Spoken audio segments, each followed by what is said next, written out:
Hey guys, welcome to Politically Provoked, an interactive podcast where we host debates, panels, and interviews. If this is your first time joining us, don't forget to hit that subscribe button as well as the notification bell to keep up to date with all our future debates and panels. We are primarily on YouTube, but you can find us on Facebook, Twitter, Twitch, Discord, BitChute, TikTok, and Instagram. All the information is in the banner below. We also have a link tree you can find in the description, or you can just search Politically Provoked and we should pop right up. We are a neutral ground where people from across the political spectrum can either duke it out in a debate or just have a casual discussion in one of our panels. Either way, we try to represent both left and right-wing views on every episode. So I'm your host, Brittany, and this is my co-host, Todd. How are you? Doing great, Britt. How are you? I'm doing good. I'm excited for this one. All right. So yeah, we've had a lot of requests actually for this debate. So they haven't debated, and we are going to get it going. So they're going to be debating communism versus fascism. So first, let's bring on Culture Thug, who will be representing fascism, I guess. You want to introduce yourself and tell people where you lie in the political spectrum and where people can find you. All right. Well, I'm a third position, obviously, if I'm on here representing fascism. Been on the internet under the name Culture Thug since about 2013, and I was making educational videos on third position, philosophy, politics, and history for many years, constantly getting banned. Around last year, I stopped making videos on the topic. But if anyone's interested, from the lesser known movements, such as like the Mexican synarchist or the Brazilian integralist, or all the way up to the more known Italian fascist and German National Socialist, all that content is there, plus everything in between, philosophy, history, the people, and even other dissident politics like Gaddafi's Green Book or people like Thomas Sankara. All that information is there. It's all educational, mainly based off books. I stopped making videos around last year because I come to the realization it was time to stop focusing on the past and focus on the future. And for that reason, we started a new YouTube channel called New Frontier. And what this is about, it's on YouTube. Check it out. The link's in the description, I believe.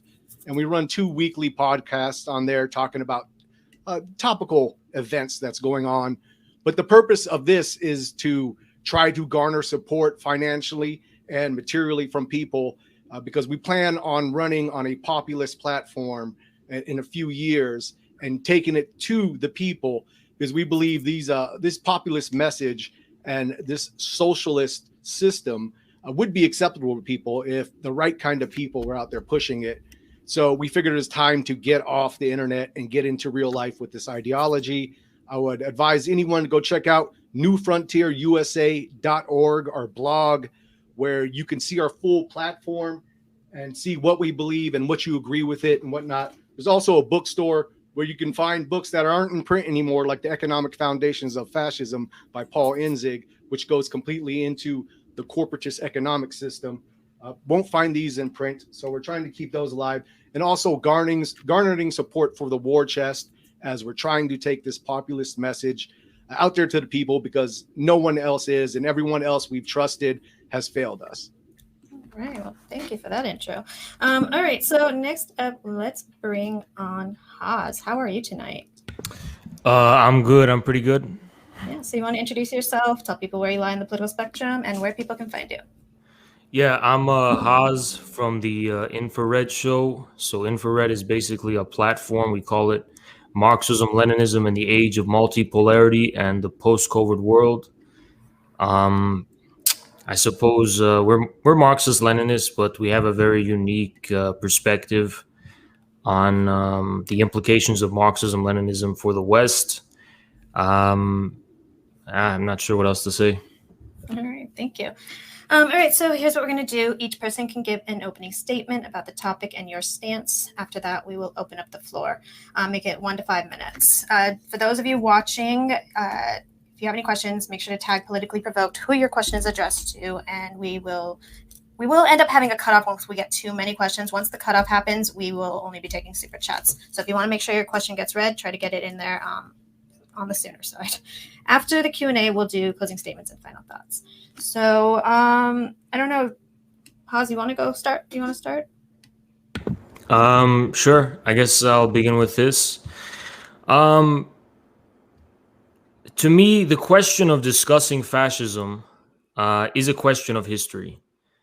Currently, I can't really identify a real significance of fascism in the 21st century, beyond certain kinds of movements in Europe or Eastern Europe that claim certain historical continuities. And then, of course, you have the case of probably the best example, which is Ukraine, which claims continuity with Ukrainian fascism. But ultimately, to me, historically speaking, the phenomena we call fascism was more or less completely absorbed by the American unipolar system that was starting to emerge following World War II. Fascists were employed as kind of mercenaries and hired thugs of American global imperialism. And this, to me, is its only real lasting significance and legacy. I think the question of communism versus fascism was a question that was sorted out in history itself, specifically in the history of the Second World War. Today, it's my view that while I don't necessarily consider everyone who calls themselves a fascist to be on par with the historical evil that I believe fascism was, I do think it is a deep confusion and a deep source of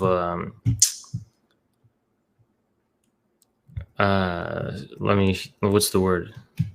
It's a deep source of misdirection as far as thinking about and mustering a real critique of 21st century global capitalism is concerned.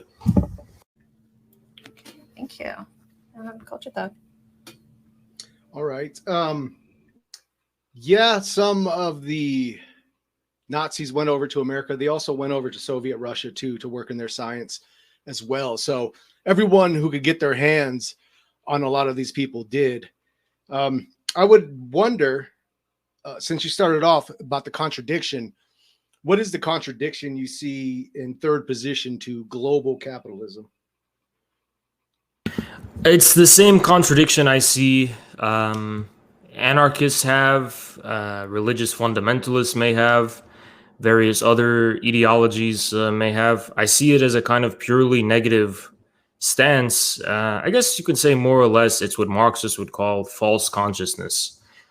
Although I don't want to be as crude and reductive as that, it seems like a pretty accurate simplification to me that while coming from a maybe authentic discontent with the global order or the respective orders and establishments of the respective countries, it lacks the necessary clarity as to its own real object. I see it as a step in the wrong direction, basically. But what specifically, like what? So when we look at the third position economic platforms, when we look at systems like corporatism, where does this not address the bourgeois and international capitalism? Aren't these methods of socialism stemming from syndicalism that address the capitalist system and put the capitalists at the boot of the state? I mean, isn't this, it's not central planning, it's a mixture of these things, but it's not adherent to capitalism.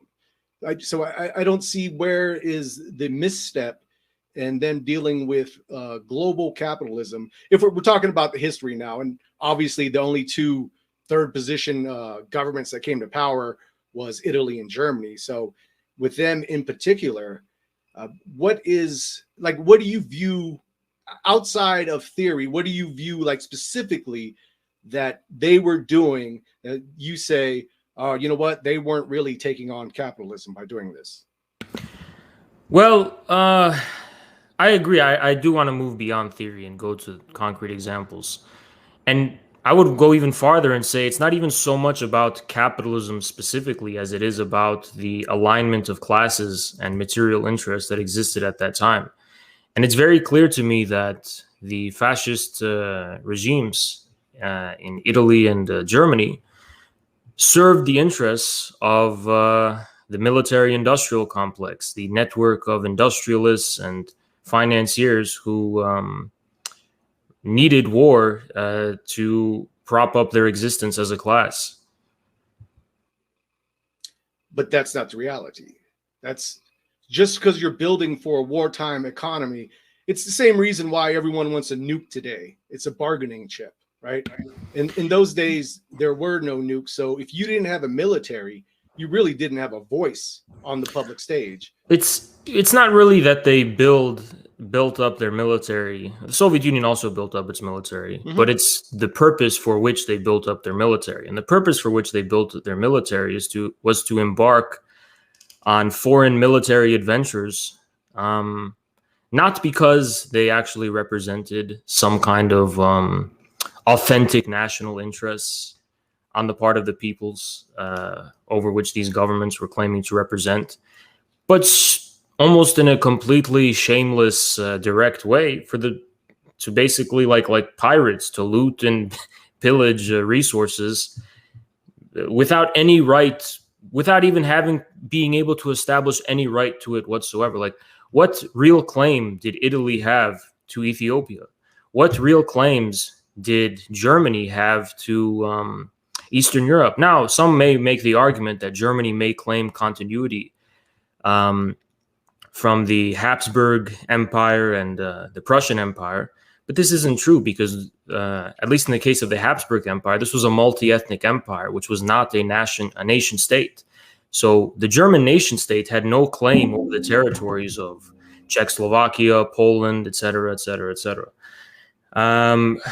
And also in the case of Italy, I think, I don't know if it was Lenin who stated Italy was what was it? The poor man's imperialist state. It was the imperialist state that just was kind of like the sore loser, right? To me, it's very clear that fascism was the mode of transition into the era of global imperialism that the old liberal democratic states were just not equipped for formally.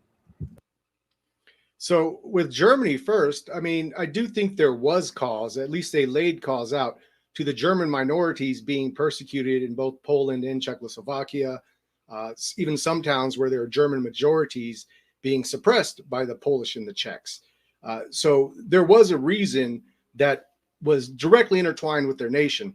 And I think mainly when you're talking about, and I would argue Britain was more to blame for the start of World War II than anyone else.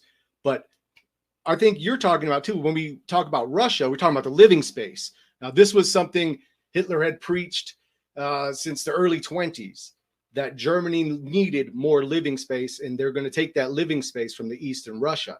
So whether that was, whether you think it's a right move or a wrong move or whatever, it was tied in with the nation. And it was something that many Germans agreed with. I mean, once again, he said this very early on, and he stuck with it, until he declared war on Russia. So it's like they were nationally, it just wasn't war for war's sake. There was a national reason for this. And this is why many of the Germans were fanatically supporting him, because they were reclaiming lands they had lost during World War I, and two, they were saving German minorities that were being persecuted in these countries. Well, so about the persecution of what is a minority in a certain doesn't give you claim over the whole territory of that country. You may attempt to use, if what you're saying is true, that they were in fact persecuted, you may use your diplomatic and soft power resources to pressure them in a certain direction, but this does not give you claim over the whole territory of Czechoslovakia and Poland. If you are making Germany a nation state and saying this is the land of the Germans, then those German minorities are free to emigrate to the land of the Germans, the German people.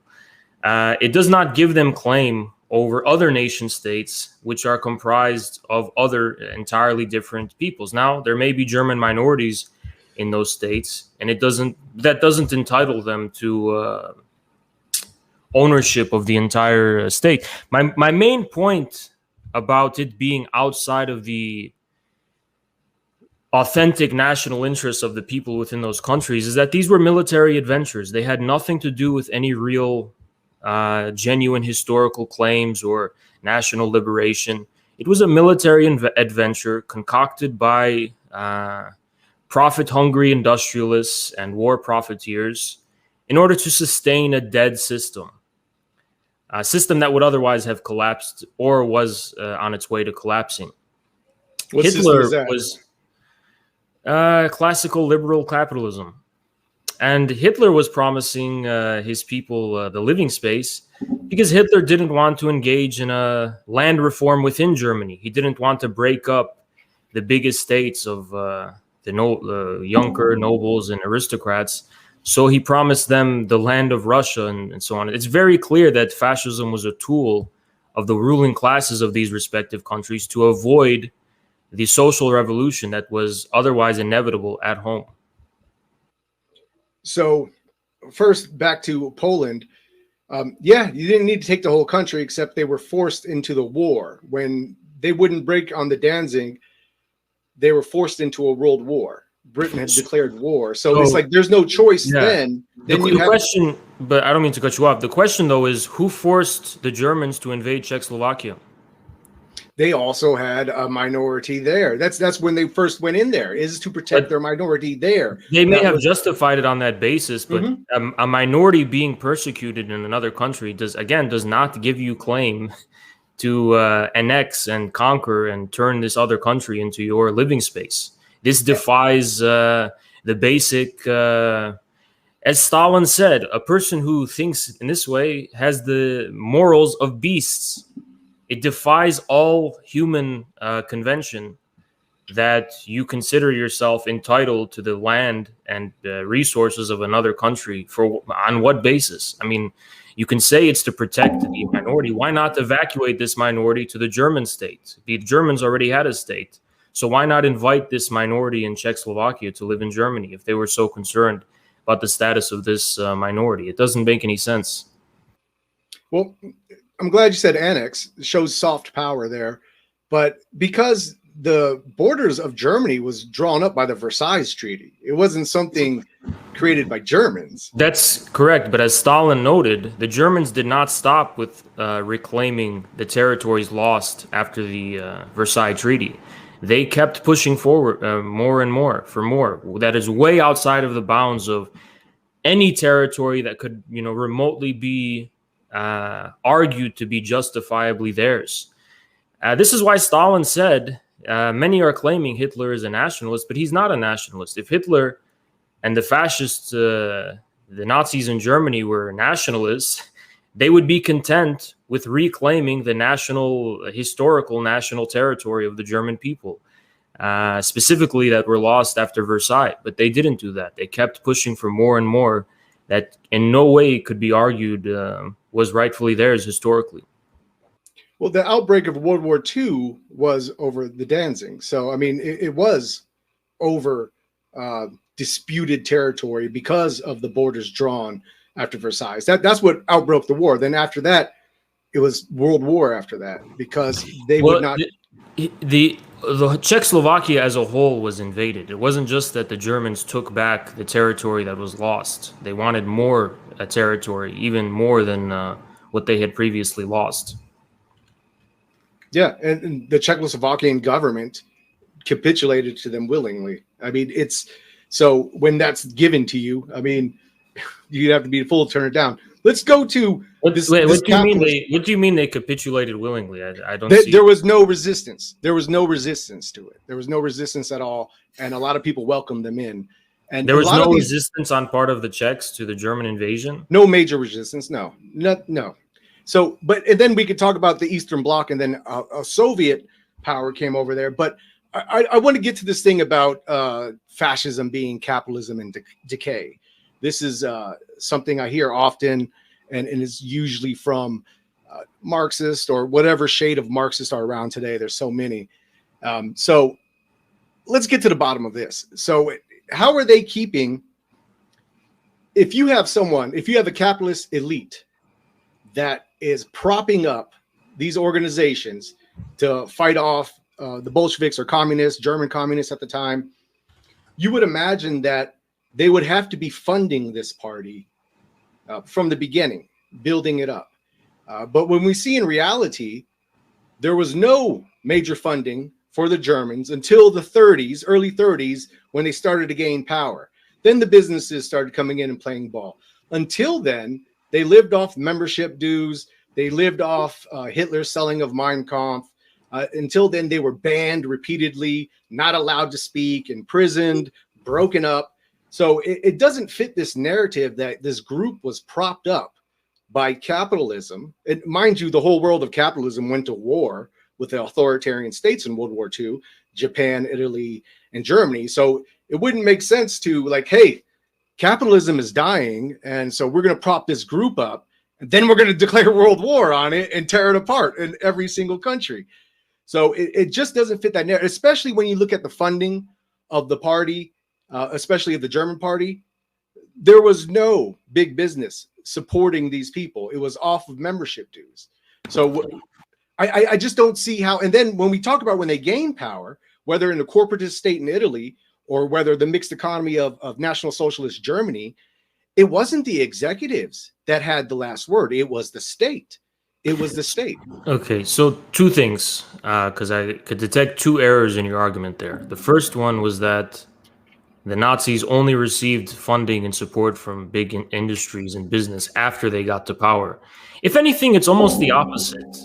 It was well before they got to power in 1933 that they acquired the support of the major industrialists and so on within Germany. Now, it's later in the 1930s, I believe, that there were some rifts, something like that. But what you said is not true. The second thing is, and that's not to mention the fact that both Hitler and Mussolini were seen as the heroes of Wall Street, the heroes of industrialists the world over, who envied them and admired them and saw them as the saviors of liberal order and so on, Western civilization. Now, in the case of Italy, you say that executives did not have the last word as far as the matters of the state were concerned. Mm-hmm. And you're correct. They didn't. And that's because Mussolini explicitly stated that, to paraphrase him, the ethical state must confine itself to the strictest and sole spheres of government, the police, the military, and so on and so on. All other spheres must remain in the hand of private individuals, including a secondary education. This is what Mussolini said. For Mussolini, the state could not be an economic state whatsoever. Maybe he changed his mind later, but I can pull the quote if you want. I think I have it. Oh, that's fine. It took them 10 years to get the corporatist system up and going in Italy, because unlike Stalin's Russia or Hitler's Germany, you had a parliament and a king there. So it's a little slower for them getting it started, but they ended up getting the corporatist.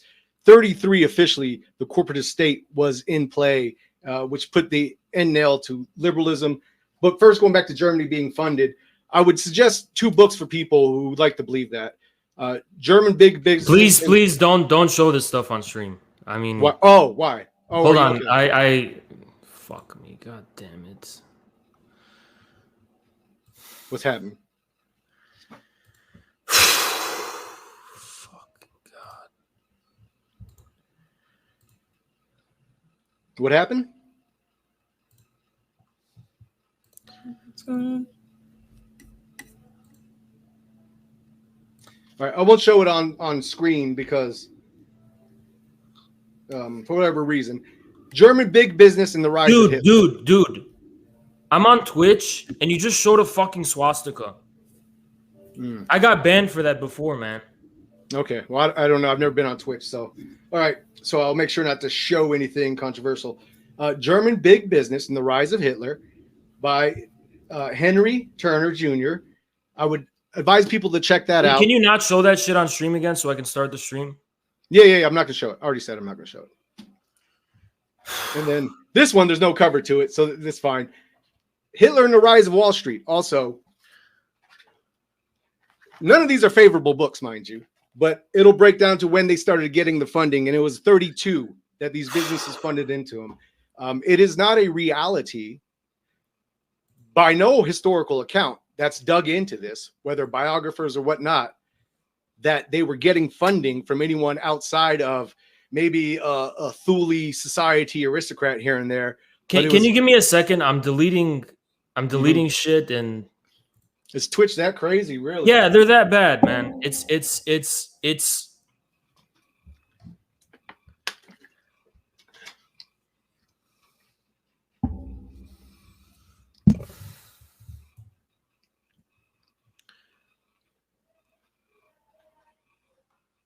In Italy, I agree. I think Ethiopia was a wasted venture. It was stupid.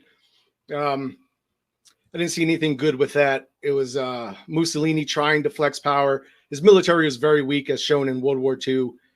So yeah, I don't disagree with the whole Ethiopia. I didn't hear anything you said after you showed that shit. I have not heard anything you've said, so I don't know why you're.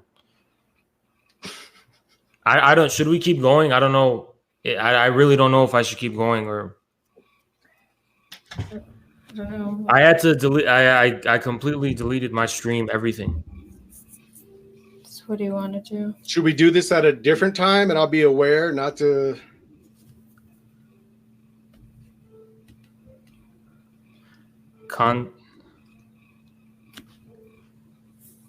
I need a clearer idea of what the rules are. I need a clearer idea. I don't know. Someone's saying it's in context, okay, but yeah, I need a clear idea. No, that's fine. I wouldn't risk it if I was you. Yeah.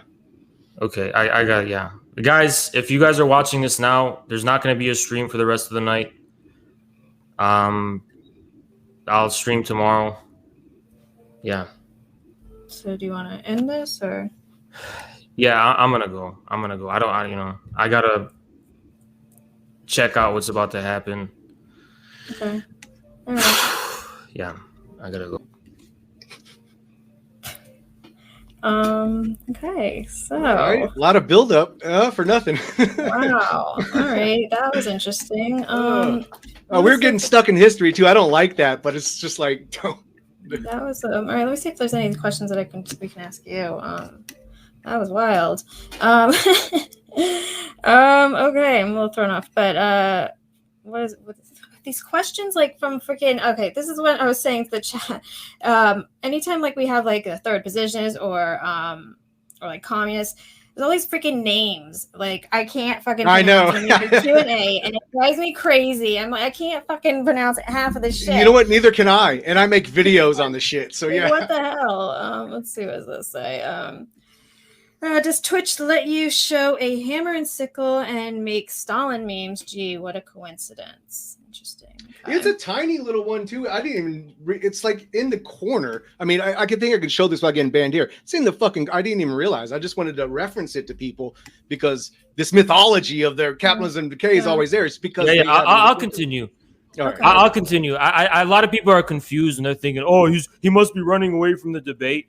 When my whole fucking Twitch, like, this is about the fucking, this is about maintaining my fucking platform, you dumb fucks. But if you really want to fucking press me on it and piss me the fuck off, then I will continue this fucking debate. So where did we last leave off? Let's go. All right. So we were talking about how German. And by the way, guys, it's not streaming on Twitch right now, so this is just going to be on Politically Provoked. I'll link it on the YouTube and the Discord. Hold on. Go ahead. Where did we last leave off? Huh? Where did we last leave off? Go ahead. Okay, we're talking about the German finance industry did not fund the German Workers' Party during 22 to 32. Okay, but that's not true because they received a 100,000 mark donation from the German industrial group as early as the 20s. So the only thing they have flick from the AEG director, 32 to 3. No, it's so once again, when we look at the sources. Which sources? So Hitler and the rise of Wall Street and the rise of Hitler, and German big business and the rise of Hitler. And this also goes into many biographies on Hitler and all that as well. They all point out how not only was big industry not supporting them, they were going against them. Once again, they were banned numerous times from speaking. But what does that have to do with big industry? That's the government. That's specifically the German government was banning the Nazis and with so on. I don't with deny who? that. Yeah, with who the big industry is working with at the time is that Um, liberal democracy. We give all know examples. Give specific examples. of what. Big industry working against the Nazis.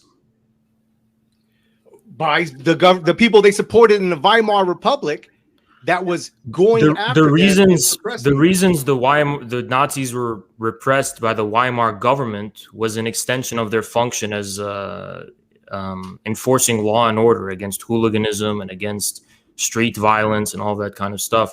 Where did German industrialists specifically? Because you remember, the Weimar Republic was still formally a democracy. So it wasn't an open dictatorship of industrialists and capitalists in the same way the Nazis were. It was still pretending to be, at least pretending to be, a democracy. So my question is, in what way were the German capitalists, outside of the repression by the government against the Nazis, in what way were German capitalists working against the Nazis?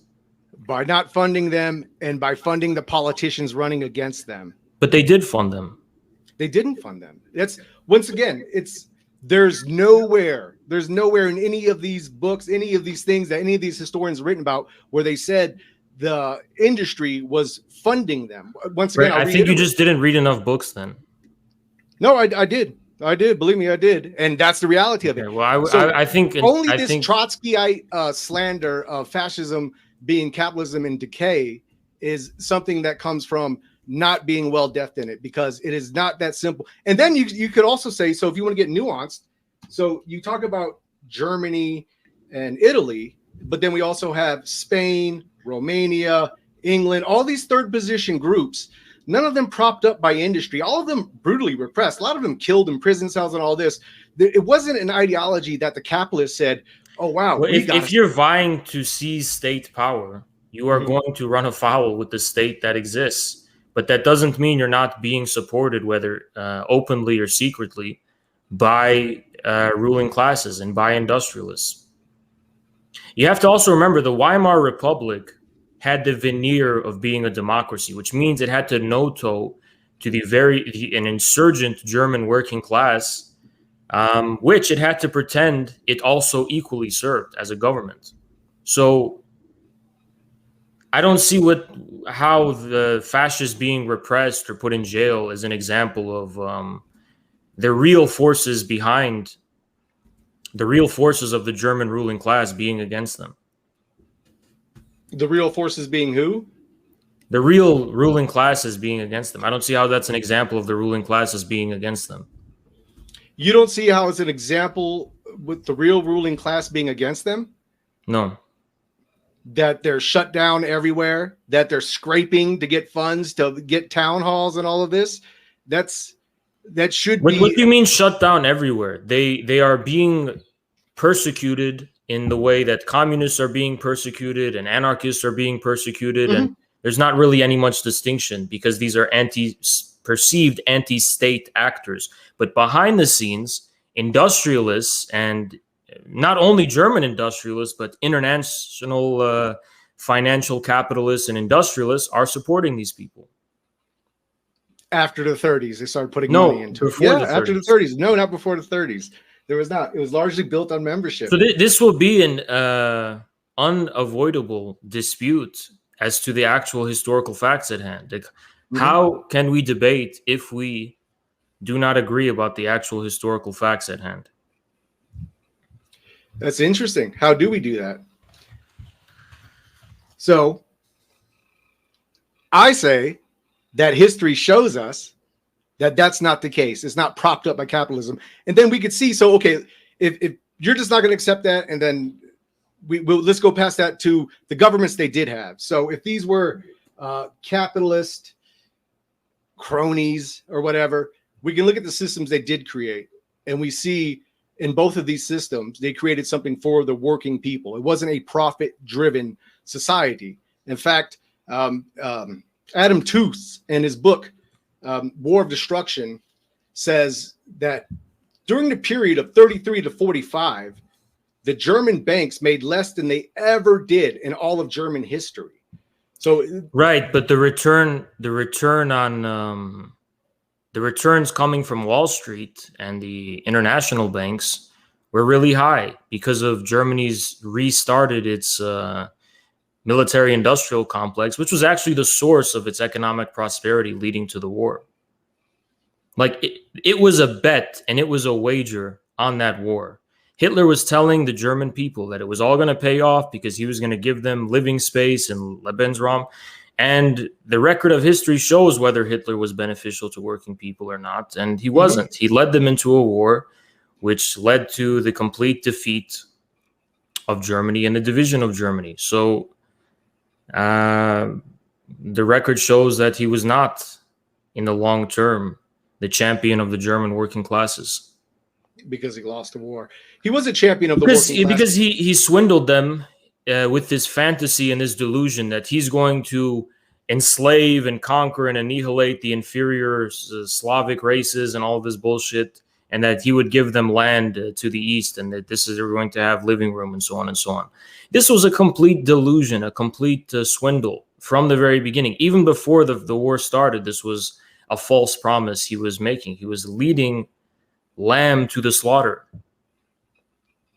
So when we look at the German economy and we talk about workers, programs like Joy Through Strength, which we have not seen to this day, where workers were given subsidized holidays, things like the Volkswagen being created, the people's car at very cheap, radios being, vocational schools now being available to Germans, nationalized healthcare, right? Nationalized what is education. The fundamental source of the economic growth that's able to fund all of this?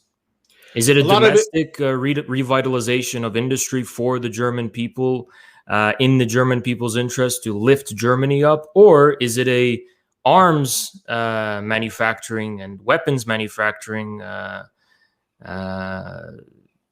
type of economy that is oriented toward invading other countries and engaging in war? You can only measure the success of such a country on the basis of benefiting its own people when the very source of the economic growth lies in unleashing the forces of production within.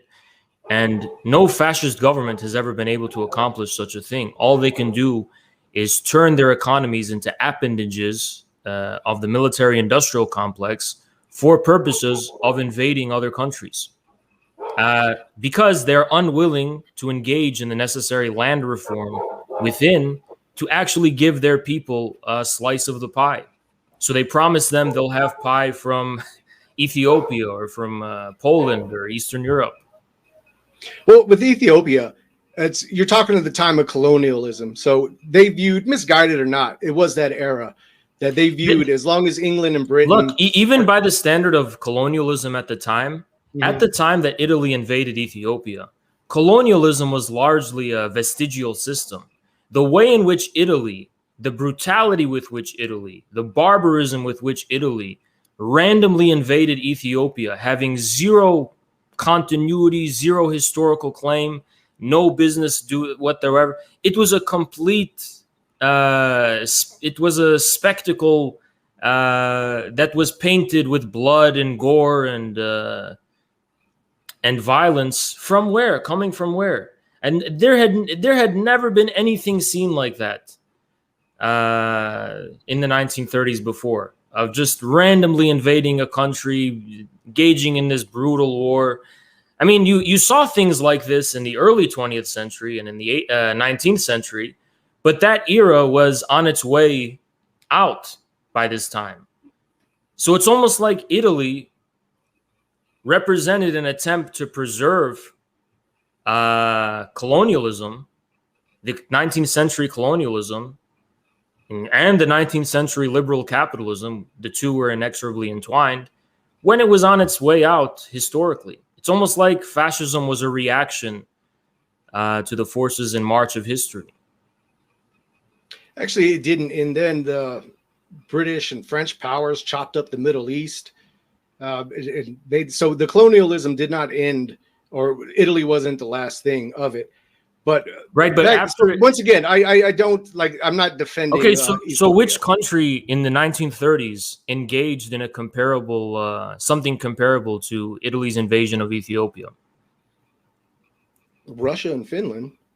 No, right. First of all, even if you think Russia invaded because it fabricated um, the um the violation of the treaty it had with Finland, it's not comparable. Because Russia at least Russia was lying about it and saying, "Oh, we're just doing it because they violated the treaty." But moreover, here's what's even worse. Even if you put this kind of formalistic argument aside, Russia was taking back territory uh, lost after the Russian Civil War for purposes of protecting its borders, because the Finns were not going to work with the Soviet Union to prevent their country being used as a launching pad for the Germans. So they invaded Finland not because they had some kind of adventuristic claim to Finland and, we're the Roman Empire, this is our conquerors. No, they invaded Finland to protect themselves, ultimately for the purposes of self-defense, because the Finnish government was secretly getting close with the Germans. So it's completely, and moreover, Finland is on the border of Russia. I mean, it's complete. It's nothing like Italy invading Ethiopia. There's no comparison. Okay, it's an invasion, but okay, that's fine. Ethiopia wasn't a good move once again, so it's not even. But I'm just trying to say, why is it that we don't see fascist countries that simply uplift their own people? Why must they engage in blanket aggression against others? Well, they did uplift their own people. I'm saying they don't just uplift their own people. Like China does now. For example, China doesn't invade anyone. China just uplifts its own people and focuses on internal development. The linchpin of China's economy does not rest upon ultimately reacquiring foreign colonies and randomly invading countries and getting more living space. China's economy is geared toward the development of the Chinese people. Why is it that and even the Soviet Union, during the Soviet Union's industrialization, the linchpin, the driving force of its economy lies in the development of the productive forces. It's not the linchpin of the economy is not some kind of gamble or gambit to reclaim some former lost colonial prestige, or something like that. Yeah, well, we're not in the age of colonialism outside of Western imperial colonialism. We're not in the age of that. So China has no need to do that. It would only hurt them in the end to do that today. But right, and they were very involved. We're not in an age of colonialism per se, but we're still very much in an age of wars. Yes, and I don't see what context fascism has in the 21st century, except being the last resort of Western liberalism, ultimately, which may ultimately gear itself toward more wars of aggression against countries like Russia and China and others, which threaten the previous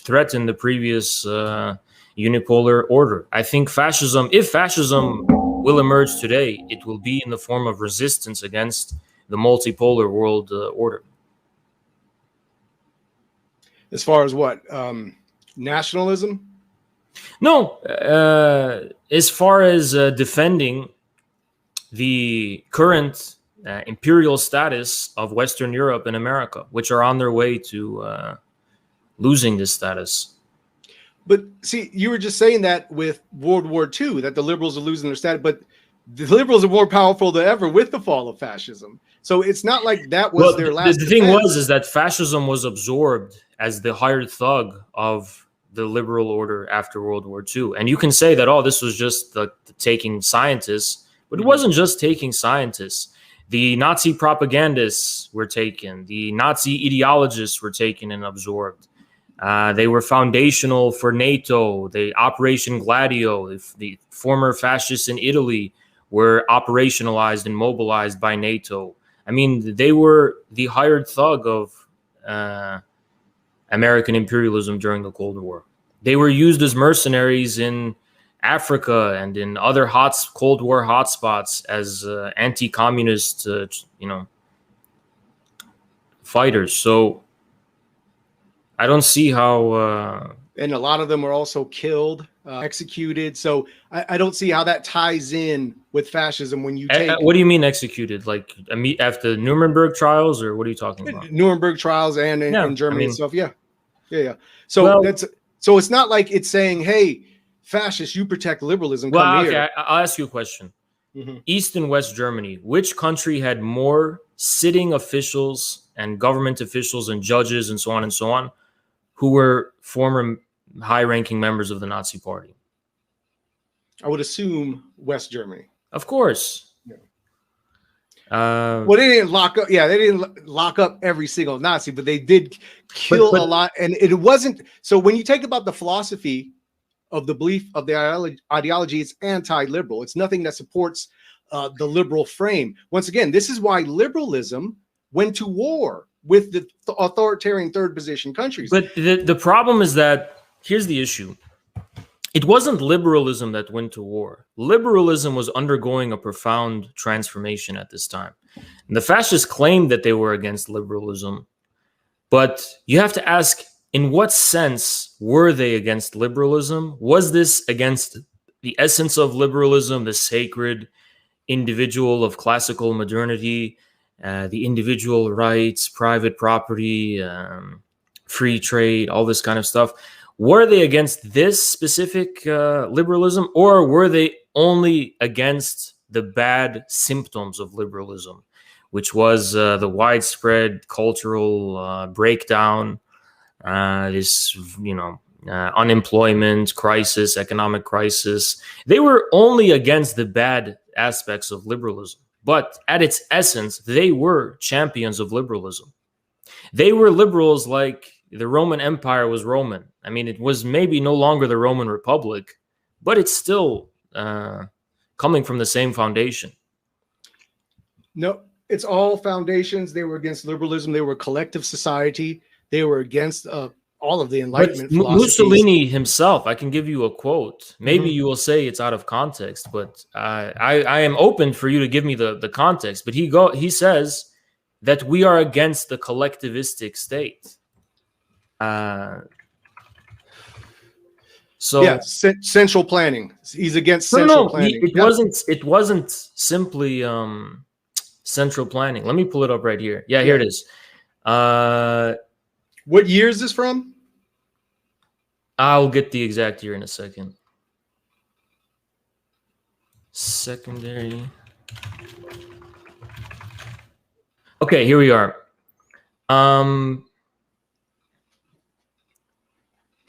This was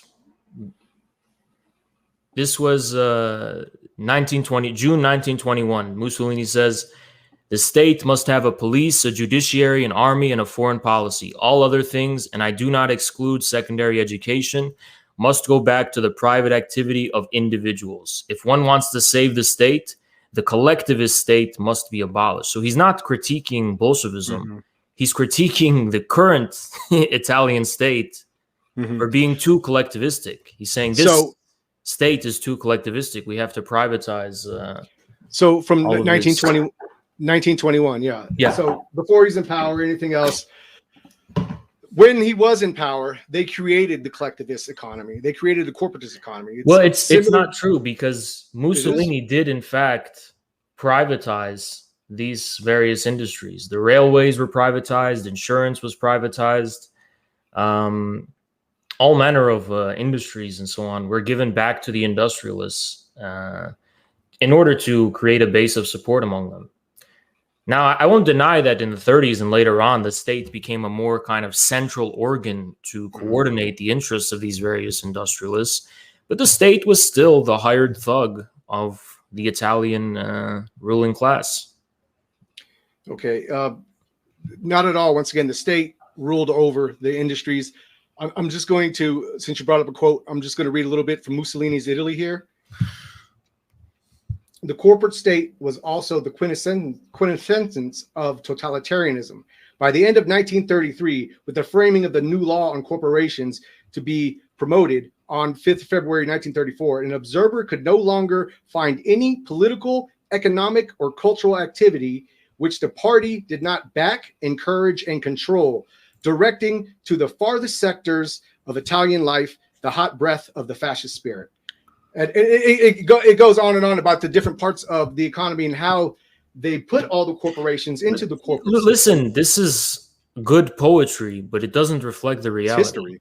It's the history. It's history. It doesn't reflect the reality. History. So, do you deny the privatizations I just mentioned that happened after Mussolini seized power? So, third position is believe in class collaboration, much like what's going on in China today. No. Class collaboration. Well, firstly, you can say class collaboration, this or that, but my question is more specific. Industries that were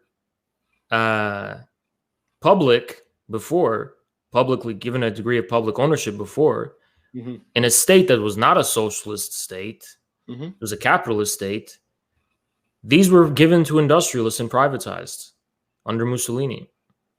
What does that have to do with... I get it. They didn't want the Soviet model where... Central planning. And they have central planning. I understand. But it's not just that, you know? And moreover, in the case of China rejects Soviet central planning, but China's special economy emerges from a strong foundation of an already existent national industrial system created by central planning, a unique relationship between the state and the economy that did not go away with central planning. And moreover, most decisively, here's really the linchpin, a land reform which gave Chinese people a piece of the pie. None of those things were the premise of fascism. Fascism simply took the old economy and created itself, the fascist party and the government, as a hired thug of one specific class in this economy. It did not. It revamped the whole economy. And China, wait, as how did it revamp the whole economy? Well, Germany, let's go to land reforms. Let's go to the progressive tax they put on the rich, to where they're paying up to 39%, where workers are only paying up to 5% of taxes.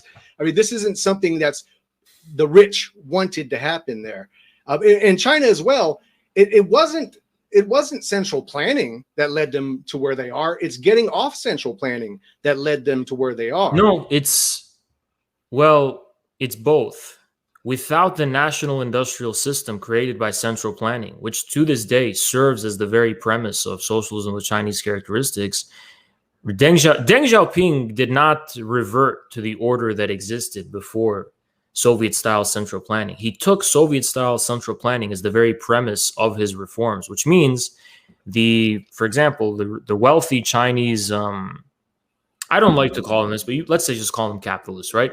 They were not the previous Chinese ruling class. They were peasants who, did well, and it was coming. There was already a complete social transformation that happened beforehand, and then Deng Xiaoping took this as the premise of his reforms.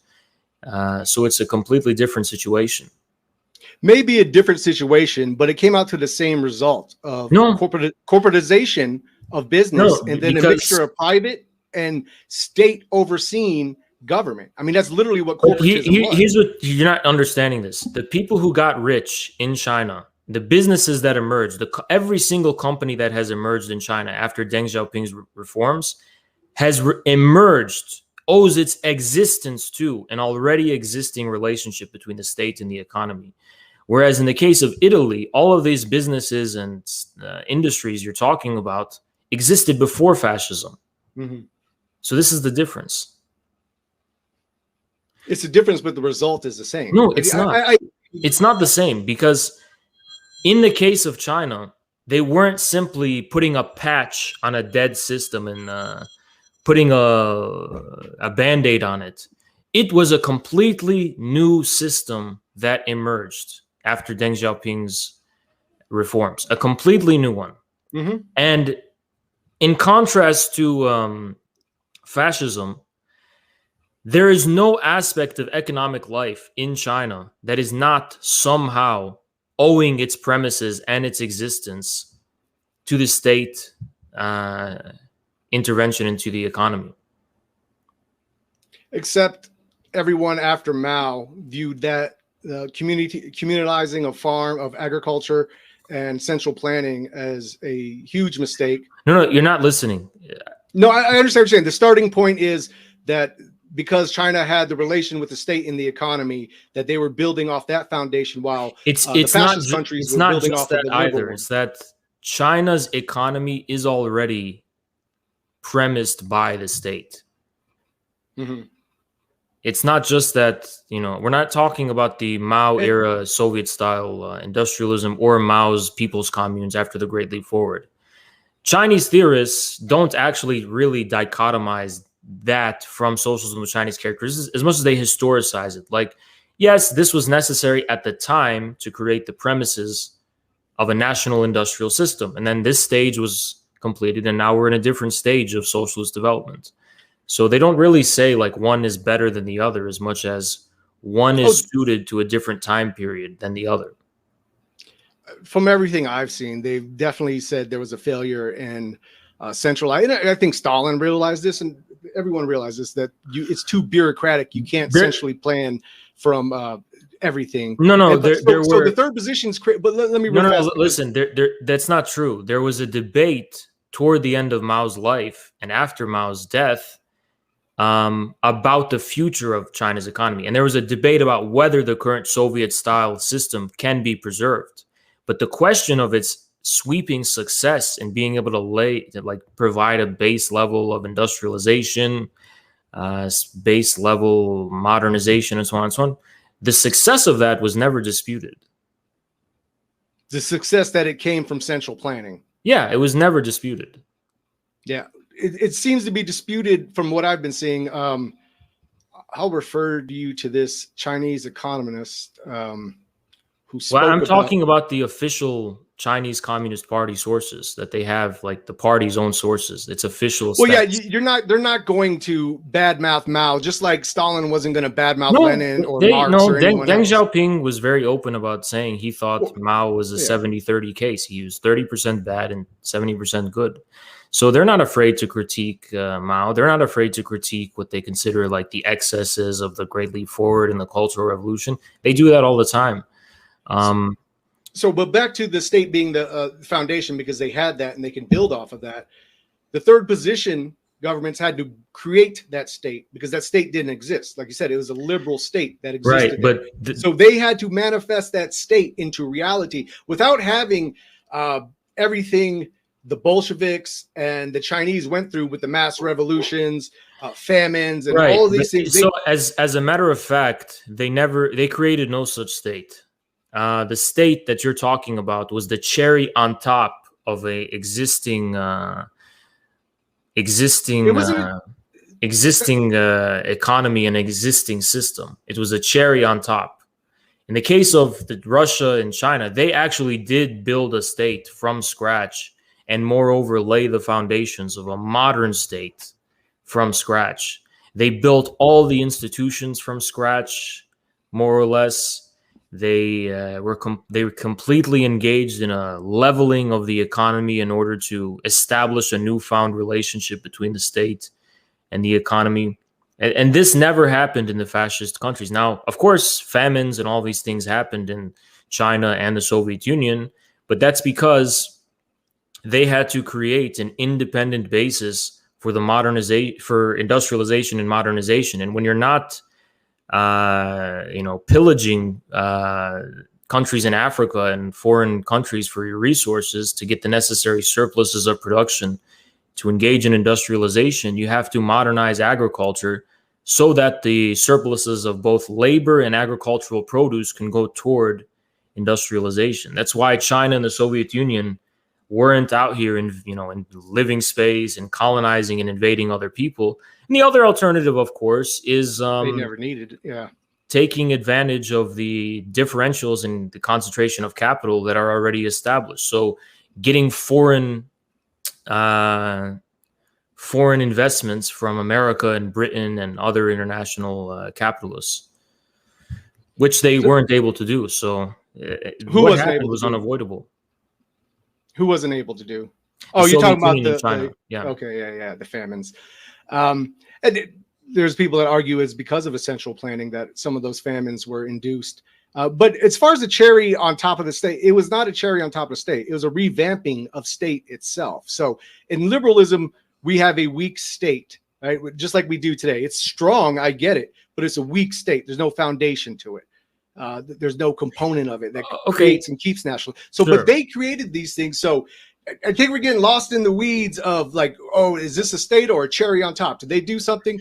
It's so I'll ask you a question. Oftentimes, a state, actually not oftentimes, the way a state cements a material foundation for its existence is land reform. It distributes parcels of land or some other kind of thing to the people so that a new kind of social contract emerges.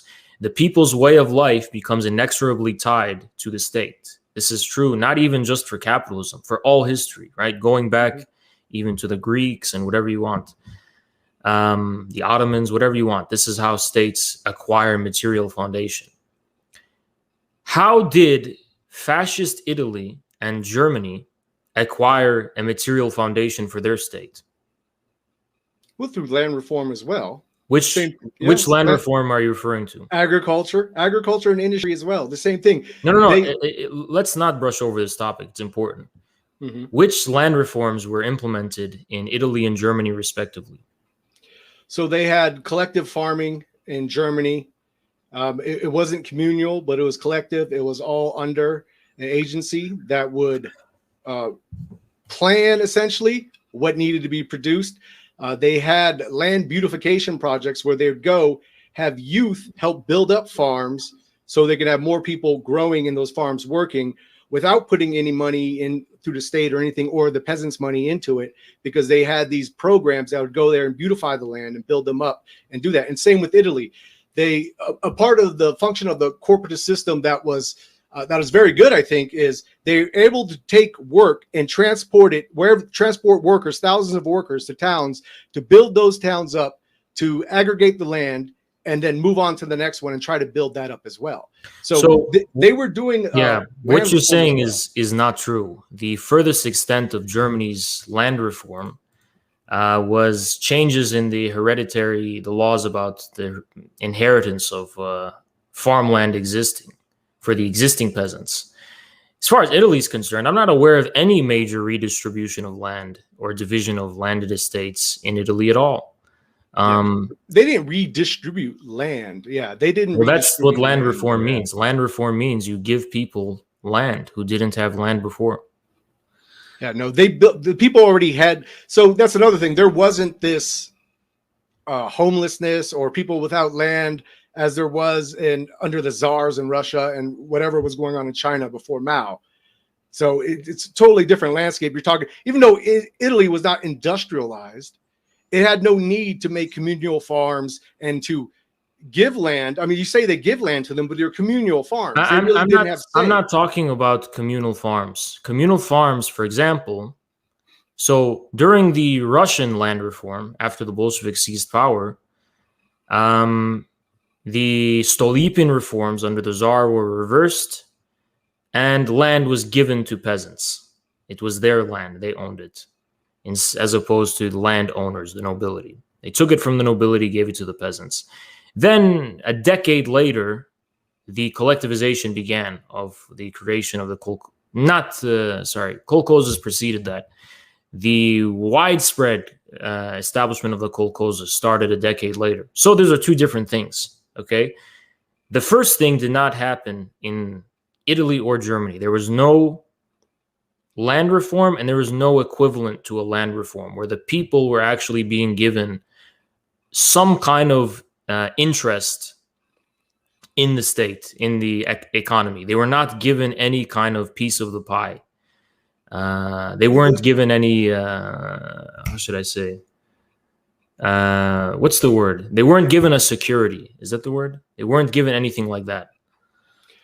They had that because they could own private property. The citizens they could, but what property did they end up owning? Whatever plot they lived on. I mean, but the majority of German, this is not true for majority of German people. They had nothing. They had nothing at the time of Weimar, yes, but that quickly started changing after Weimar and when the They were National being Socialists got in power. promised that they would be given land uh, after it was stolen from the inferior Russians, yeah. Slavic peoples, quoting the Nazis. Mhm. That's what they were. That's what it all was about. They're saying, "Oh, we'll give you land, but it's going to be to the east. Mhm. It's not going to be in Germany because we don't want to upset the the Junkers and the monopolists that are here. So we'll promise you this land elsewhere." That's what happened.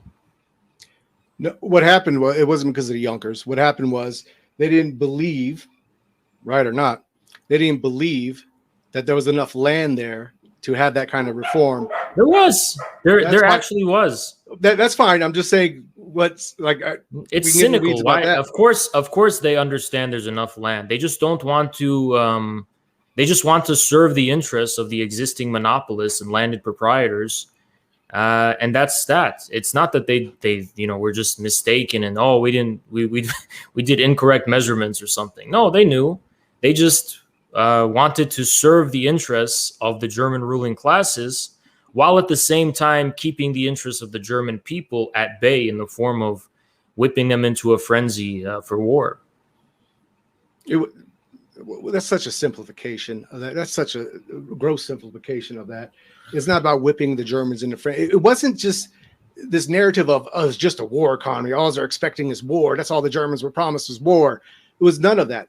They built the workers up themselves. They were living.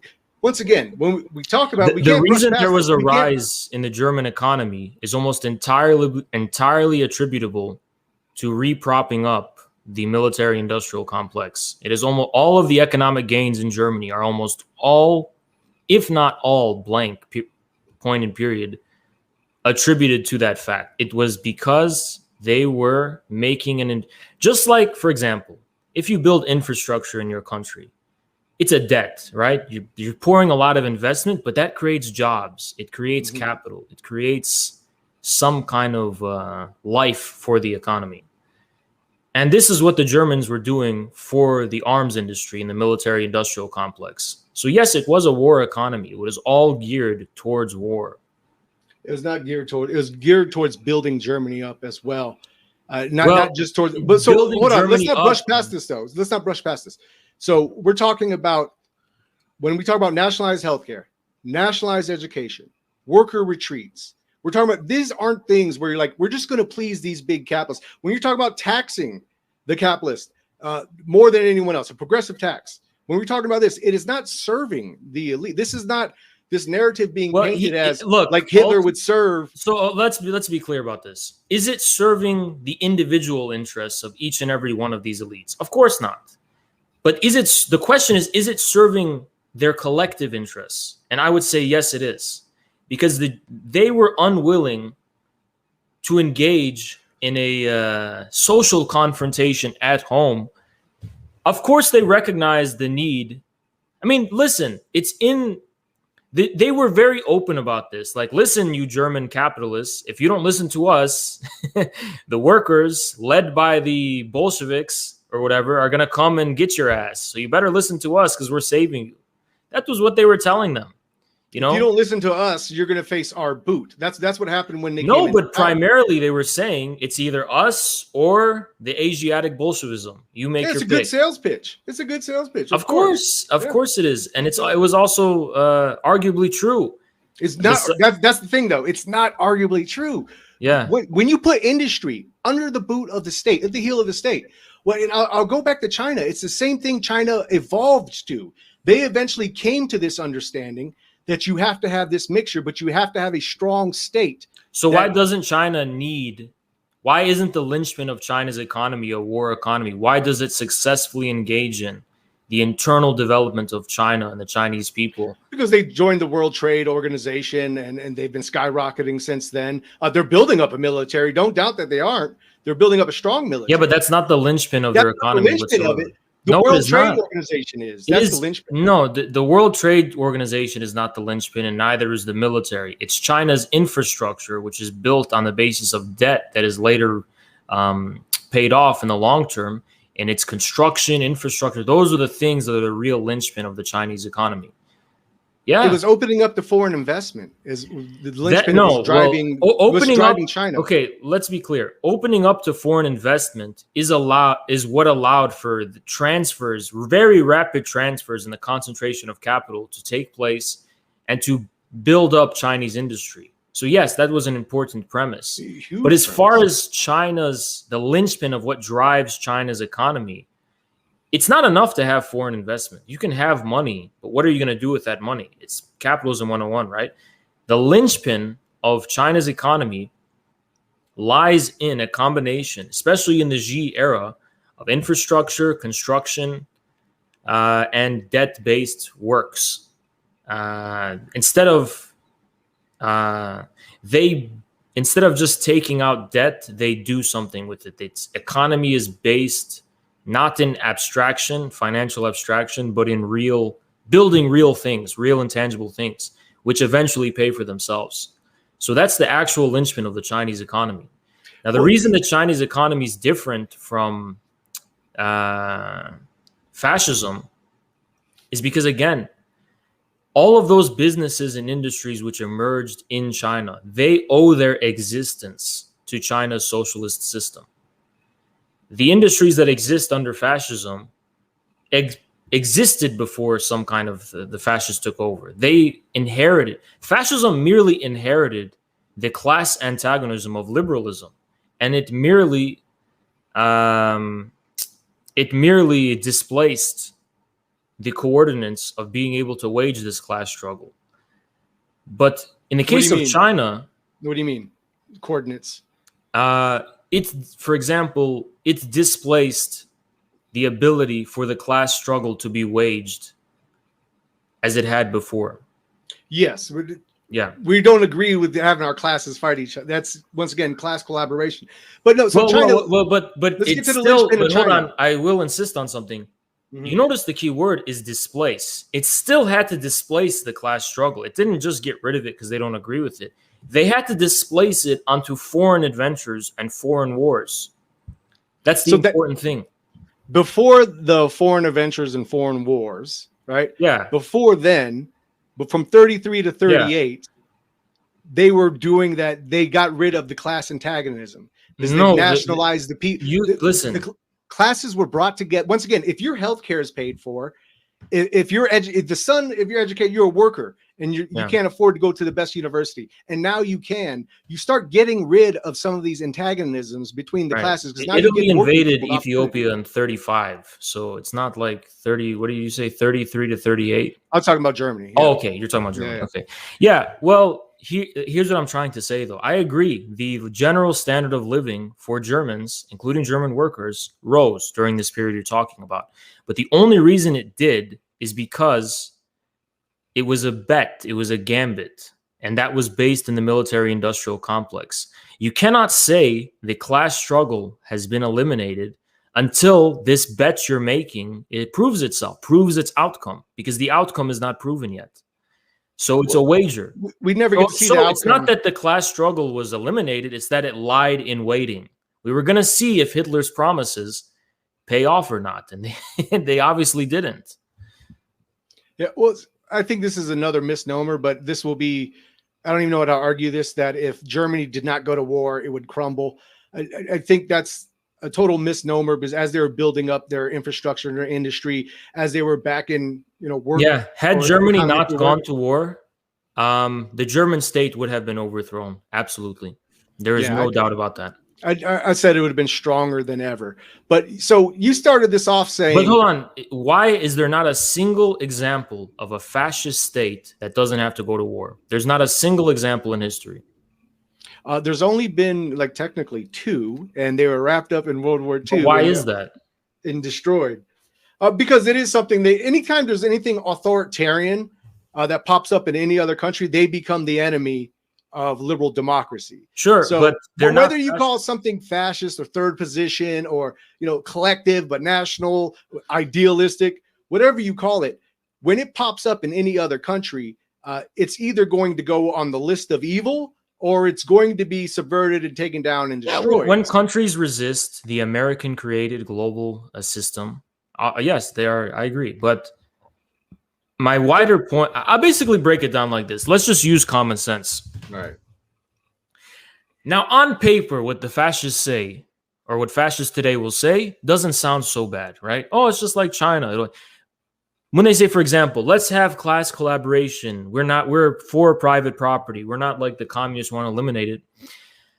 But the kicker is there is a specific ruling class in power now, like specific faces, right? Specific companies, specific businesses. And these people have an identifiable interest. These are the people in power now, is what I'm talking about, right? In China, are you talking about? No, in the West. Oh, okay. It's not an abstraction of the capitalist class. These are people in power, right? Mm-hmm. What you are saying is you are saying that you are not going to pose a threat to them and their interests. You're not going to seize their assets, their property, and redistribute it. You're not going to create a land reform. You're not going to unleash the productive forces and outmode the monopolies that exist now. You're going to work with them. Now, capitalists in the abstract doesn't sound bad, but there are capitalists, the real capitalists that exist now are not abstract, and they have an identifiable interest. The reason there's only been 2 fascist countries or whatever you're talking about is because if you have enough power to overthrow the state and to seize power, okay, and you're doing this in a way that implies the fundamental transformation of society and the economy or whatever, and the overthrow of the powers that be, you may as well be a communist and just have land reform. Why not? Like, why must you serve the same ruling classes that prop up the current order you claim to be against? And the answer to this is, I don't think this is the case for you. I think you genuinely do. People like you who call themselves fascists, you genuinely do have anti-establishment sentiment. However much I disagree with it, with its form, you still have that, right? Mm-hmm. But real fascists historically did not have this. They worked with the status quo, with the establishment, with the capitalists that did exist at the time. And that's why that is the whole basis of their doctrinaire differences with Marx. You know, like in abstract, it's not so that, okay, you're not against private property, you're not against a capitalist. That's fine. But what does that mean concretely as far as the existing situation is concerned? And historically, it meant fascists were the hired thugs of a decaying establishment. That's why you will notice the continuity. The only real examples of continuity with those 2 fascist governments we can find where there's like legit connections are, for example, right-wing dictatorships in South America, in Africa, in Asia, and elsewhere. In today's Ukraine, with Ukraine today, you find examples of real continuity with historical fascism, and it's all the same thing. It's always the bankrupt ruling class, the establishment, now led by American imperialism, safeguarding and defending its interests from certain collapse. So that's not the reality, though, of Italy under the corporate state or Germany. It's not working with capitalist or industry, let's say, industrial capitalist, right? Let's stay specific on that, because the finance capitalist wasn't even there, because they had to adhere to Hitler. They had to adhere to the state. Whatever he said, I want done, they had to do. So there is no speaking. There is no we're working together. There is you're working for the state, and this is what we need to be done. Right. So, but the question before we get is, into Q&A, before we get into Q&A, because we got off on all this. So you said like there's no like for 21st century fascism. What does it even mean? It's not around. What does communism mean in the 21st century, would you say? Well, that's a good question. I think in America and in the West, unfortunately, because of the influence of America and American universities, communism has come to mean something entirely different than what it means for the world, most of the world currently, that is outside of the West. But today, I think I could broadly say that communism more or less means learning from the example of China. Communism means today a fundamental hole, a gap in our history that needs to be confronted. In addition to the present state of things and current affairs, you have the whole former Soviet bloc, Eastern Europe. They have not reconciled with their past. It remains unfinished history. And this is true for elsewhere. So today, communism is an open question. It's the difference with fascism, I think. There is communism is an opportunity to engage in a real social question, in a real question of our common economic reality, without having to make any commitments to any existing private established interest. And for that reason alone, today in the 21st century, communism must mean a completely anti-establishment position. Now, granted, most Americanized communists, this is not just true for America. Now, because of American influence, it's spreading to Western Europe. They serve American imperialism, the American establishment, and the respective establishments of their countries. No doubt about that.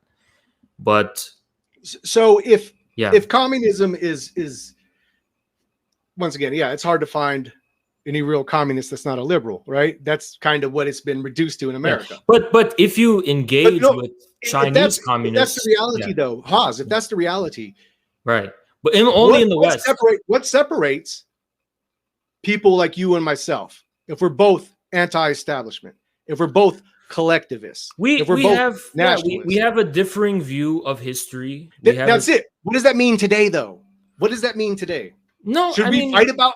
Oh, I read. No. Listen. I don't think we should be political enemies. I don't consider you a political enemy, but I have ideological, historical disagreement with you. Do you think the worker cares about that? If materialism or anti-materialism puts food on the table? No. But I still think this is about what will ultimately prove to be most successful in creating an authentic anti-establishment movement. So have you seen the platform that myself and other people are going to be running on in a few years? New Frontier. Look, I have. Look, have you seen the platform? No, I haven't. Granted, I haven't. But look, I'm a Marxist-Leninist. I have seen dozens of good platforms from. But people actually like going to run on. Like, it's not a platform. No, I understand. I've seen Marxist-Leninists who are running on great platforms, but ultimately. Politics has a material reality, and it's not voluntary. It's based in concrete material realities.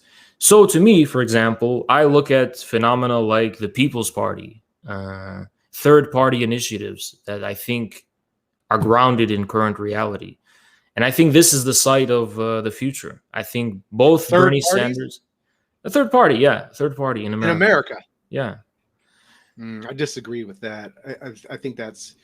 I think third parties in this country are impossible.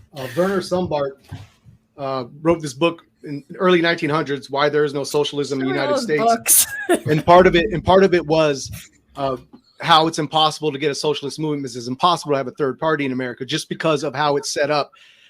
So I say vehicles exist that we could still use. Democrat, Republican, doesn't matter if you're that or not, but that vehicle's there. And one benefit to our country. And the hindrance as well is a personality or a person can bring forth a whole new idea. Bernie Sanders, he's a parliamentary socialist. Fine. I don't view him as like a real fighter for socialism, but you see the energy behind him. And someone like Trump, he wasn't a true populist, but you saw that early energy behind him. But so you see there's a crowd there. The issue is that America's two-party system has not always existed. There has been shifts historically that change, but not for a long time, right? Not in any of our lifetimes. I am seeing now, with a fundamental political realignment that's happening in this country, now is the time that the two-party system is going to break down. And I don't know how it's going to break down, but there's too much a contradiction of interests within both parties for the current setup to be sustained. So I guess time will tell. I mean, so do you wait for that to fall apart, or do you take action to try to get your voice out there? Well, I argue with, again, I'm a Marxist-Leninist, so you can imagine how many times I have to argue with Marxist-Leninist voluntarists who tell me, why don't you not take action, all this kind of stuff. And I'll tell them the same thing. It's not simply that I'm waiting. It's that I'm trying to, first and foremost, have a clear grasp of reality. Establish a clear grasp of reality, scientific grasp of reality. Is everything historical materialism? Are you going to gauge everything through those lenses, or? No, it's not just a matter of contemplation, but you do need to have a clear understanding of the current situation to know precisely where to intervene. So me, I talk about the People's Party. I talk about third parties. Ultimately, what can I do but talk to my audience? Like, I cannot, what am I going to do? Run outside and, I've been critiqued, but they say, why don't you go march with red flags and a Mao hat or something outside? Why? It's all information anyway. It's all this stuff is information. It's media. It's to broadcast yourself to others in some kind of way. And I'm doing that in a way more effective way than LARPing in the street could ever possibly accomplished. So what would it, I guess I'm confused. I understand what you're saying, but I do view like political action. Like there has to come a time where you put your politics out there. This is why we Stalinists, we Marxist-Leninists, we say fascists and the ultra-leftists are two sides of the same coin. You both have the same voluntaristic, almost anarchistic view of political action. What do you mean by that? This idea that there is some kind of voluntary political act we do as individuals that is decisive. And the truth is that politics is something super individual. It's concrete, and there is no real one political action. Politics is a combination of information, media, and organization. The rest, action. No. The actions that happen, like for example, storming the Winter Palace, these are incidental after effects. The only site at which a political actor can intervene is information and organization, almost the organization thereof. But as far as action is concerned, you have no control over that. People will act as they act. There's no way to control that. People act as they act. I mean, like, what is really, for example, let me ask you, in this day and age, what is a political action? In this day and age, what would be a political action? I would say taking your policies to the people and putting it on the public stage. That's information. Action. Yeah, more than information, because like you said, we can do information online and spread information like that. This is when you're talking to the people, you're bringing them to you. You're bringing them to an idea. You're bringing them to support that. What difference does it make if you do that online or in person? Because in person, it's going to have more effect than online. Online, look, you had to shut your stream down because I showed a book cover, right? It's like that's where we're at online now. It's but here's the thing. Online is how you have to begin. I agree. Eventually, there comes to a point where people need to be on the ground with communities and talking to people. But you have to begin online, because if you begin, let's say, in this or that community, how will the word spread that you even exist? You're just going to be stuck in that local context. But see, it's more than just like local organizing, right? Because people have done this. I mean, the same old methods have been done over and over to death and have gotten nowhere. So how do you reach those people? So hypothetically, if I run for a Democratic Congress spot, and then I can get on some radio shows, I can finally get on stage for debate. And then, oh my God, he's oh my God, I can't believe it. And it's not like we're running as fascists, but my history, all, the videos I made, all that will come back, right? So you get attention like that by putting yourself out there, putting the message out there, taking that risk, casting all of that is media. All of what you just mentioned is media and information.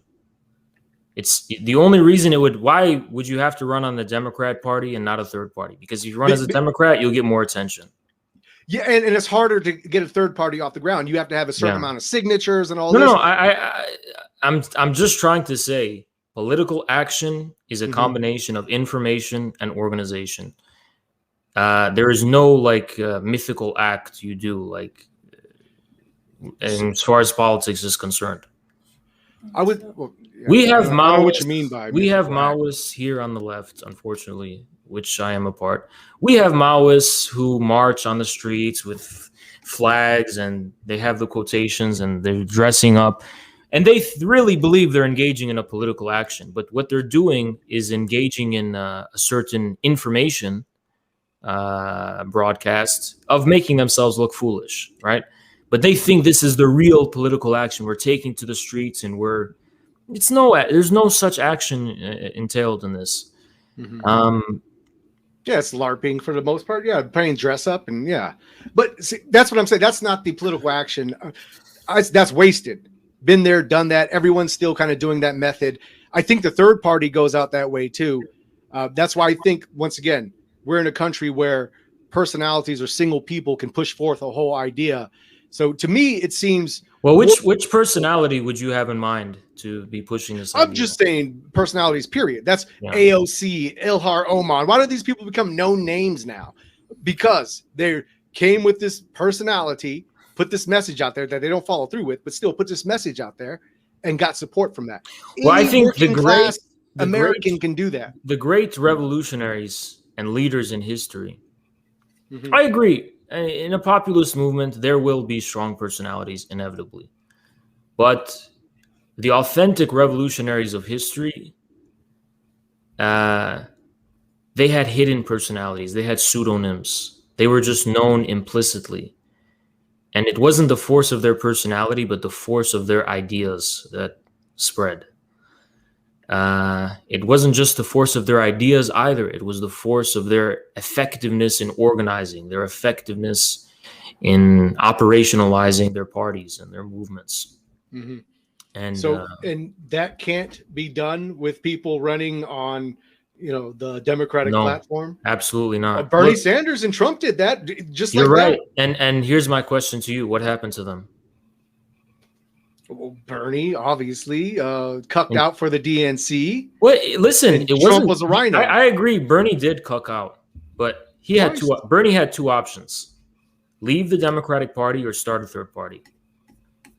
He could have raised the ruckus. He didn't have to support Hillary. It would be like a form of wrecking of his part, which I would have supported. Well, yeah, I mean, if he's a socialist, but it would have ultimately led to his ejection and his force to form the third party. We know now. I mean, look at AOC. What happened to her? What do you mean? What happened to AOC? There was a Justice Democrats. I was following them. I supported them. They put AOC in power. And there was this whole idea, we're going to take over the Democratic Party. What happened? I mean, she sold out. Played ball with Nancy Pelosi. These parties themselves have a corrupting influence. Trump. But you thought they were real, though? You thought AOC was a real socialist revolutionary? No, I didn't think she was a revolutionary, but I did think she was going to be part of like a populist wave that was going to take over the Democrats because she was part of the Justice Democrats. And it was a different situation back then in 2017, 2018. It was a totally different. It's not like how it is now. It sounds absurd now, but it made sense back then. Oh, just like Trump did to a lot of people.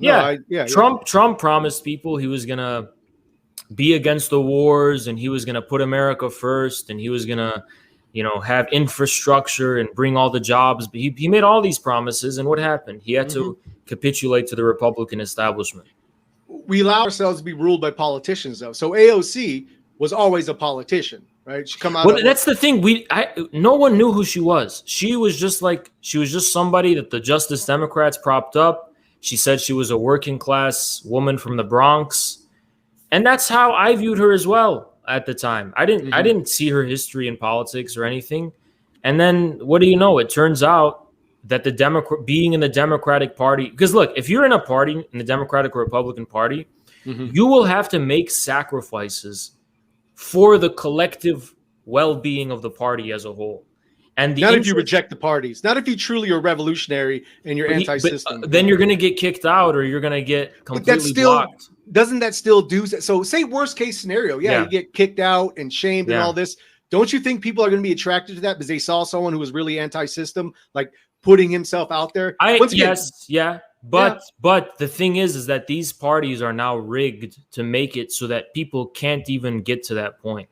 They'll rig it against you, so you won't even have you won't even be able to look. Because look, if you want to rise in these parties, you have to use their resources. If you want to use their resources to become more prominent than you are, then you have to bow down to the parties.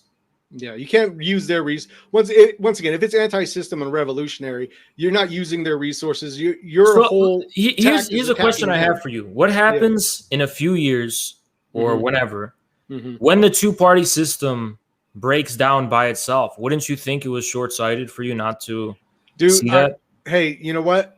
I'm 43 fucking years old. I'm growing old waiting for that to happen. So I'm running short on patience of waiting for that to happen. I don't think it's going to happen. It's going to happen because there's never before in American history, except during periods of new parties emerging into prominence, has there been such a profound political realignment in regards to the formal parties that exist. Like, we have a Republican and Democratic Party, but they are so fundamentally divided. And there's so many different rivaling interests within those parties. What meaningfully unites them now? The Republicans and Democrats? Yeah, respectively. What meaningfully unites them? Foreign wars? Biden pulled out of Afghanistan, and he was being attacked from the left in his party for doing that because it was like... For how he did it. That's how they're... Yeah, he was being attacked from the left and from the right and all over. I think he's bombing in Somalia. I think he even did bombings in Somalia. Yeah. So, they always agree on the things that are worst for us, essentially. That's usually banker bailouts, foreign wars, stuff like that. So usually when I see Republicans and Democrats agreeing, I know it's going to be bad for us, pretty much. Yeah. But I'm just trying to say is that... So what if that doesn't happen, though? What if you're getting older? Well, here's the issue. There was a populist wave in 2016. Yeah. With Bernie and Trump. The parties that was a virus within both parties. Both parties got the vaccine against this virus. So what now? Now it's time for real people outside of Bernie and Trump to step up and take revolutionary ideas. You're not going to do it. It has to come from the working class. It has to come from the working class. We can't rely on intellectuals. We can't keep relying on these same people that fail us over and over. I agree, but it's not going to come from the parties. See, I think you need to use the vehicle. Maybe, okay, we disagree on this, but I think you need to use the vehicles that exist. I don't think a third party is an option. And if the only way it's an option is you're waiting for this state to wither away amongst itself, with each other, that to me that's just waiting on a miracle, waiting on something that might not come in our lifetimes. So and for the record, a lot of people saying red, brown, whatever, listen, that's a question of ideology. That's a question of our view of history. Concretely speaking, there are not any communists and there are not any fascists yet in America. That's my view.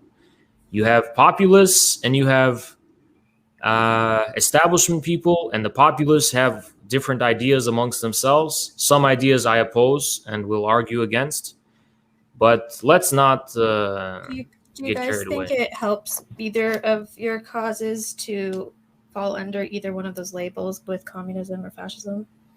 I honestly, now that I understand what I'm doing, what the risk I'm going to take and all that, I really wish these terms would just disappear, because they do nothing but people stuck in their dogmatism to where it's like, I'm a this, I'm a this, I'm a this. People don't relearn what they mean almost. I wish I would have just spoke about the beliefs instead of like promoting a history and all of this, because it really gets in the way with speaking with people, because that term, and it's like, I can't be associated with that term. I'm sure with Haas too, people say, oh, he's a communist, I can't be associated with that term. So those terms, which are in the past, are still dividing us today, to where You say red brown alliance. Yeah, if you have people that are collective, that are national, and that want a better future for their country and are anti-liberal, they should be figuring out ways. How do we manifest this into reality? What do we do? But instead, you'll see on Haas's side, whole bunch of little cliques fighting each other. Then you'll see on the other side, same thing, whole bunch of little cliques online fighting each other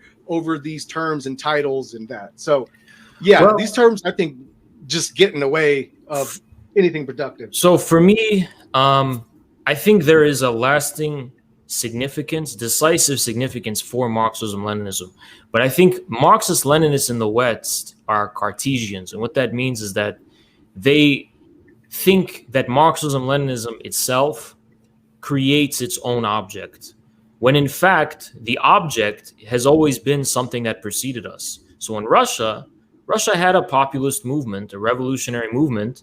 Lenin came and said, we Marxists will be the best leaders, and the only way this movement that already existed will succeed.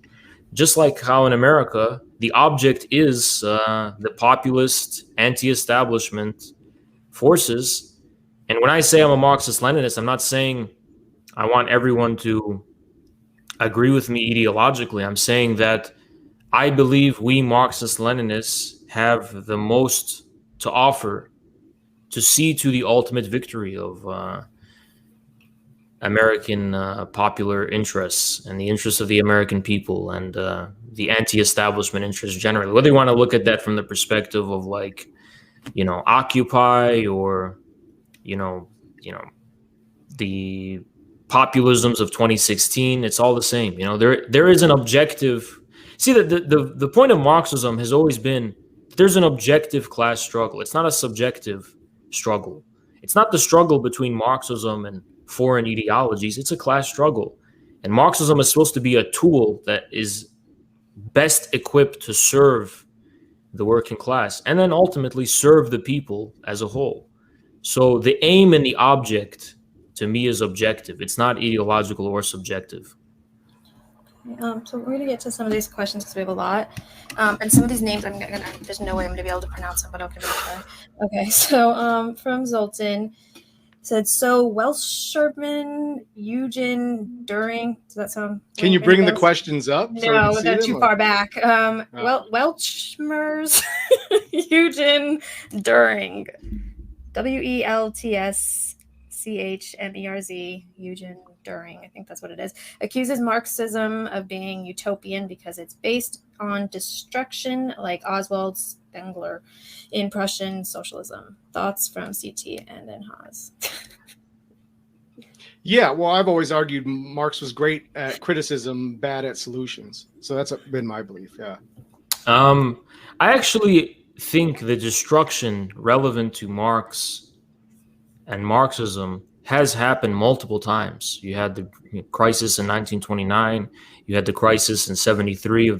All of these, I think what to me is so advanced about Chinese Marxism is it allows you to take a more cyclical view of this cycle of destruction and rebirth. So I don't think it's a utopian eschatological vision of a final destruction. Systemic breakdowns and social revolutions should be viewed almost like K waves, like the contratia of whatever cycles, if you know what that is. They should be viewed as waves, not eschatologically. Okay. Again, from Zoltan, I know Czechoslovakia, God, I hate this. Specifically Czech land, you had a pretty strong group that wanted to unify with Germany, led by Alfred Brunner, an early Nazi theorist in the German Socialist Party.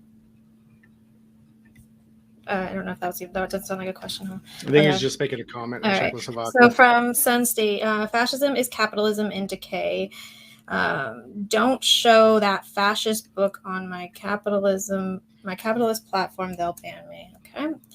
Neon Nor has Sultan already proved the USSR was funded by Western capital the entire time. No communist has been able to debunk him. I think you're muted. You're muted. Oh, can I briefly address both of those things? Sure. Yeah, the first thing about this business of being on a capitalist platform, I'm sure you want me to be just like an anonymous loser like you who doesn't make a difference whatsoever. but that's not going to be the case. I don't know what the difference between a capitalist or social. I guess you're saying what? We're not in power yet, so we can't seek power. What a stupid thing to say. The second thing you just said, that the Soviet Union was funded by capitalists, is an abject fucking lie. The lie comes from Sutton's work about Wall Street financed the Bolshevik Revolution, which is a complete fabrication.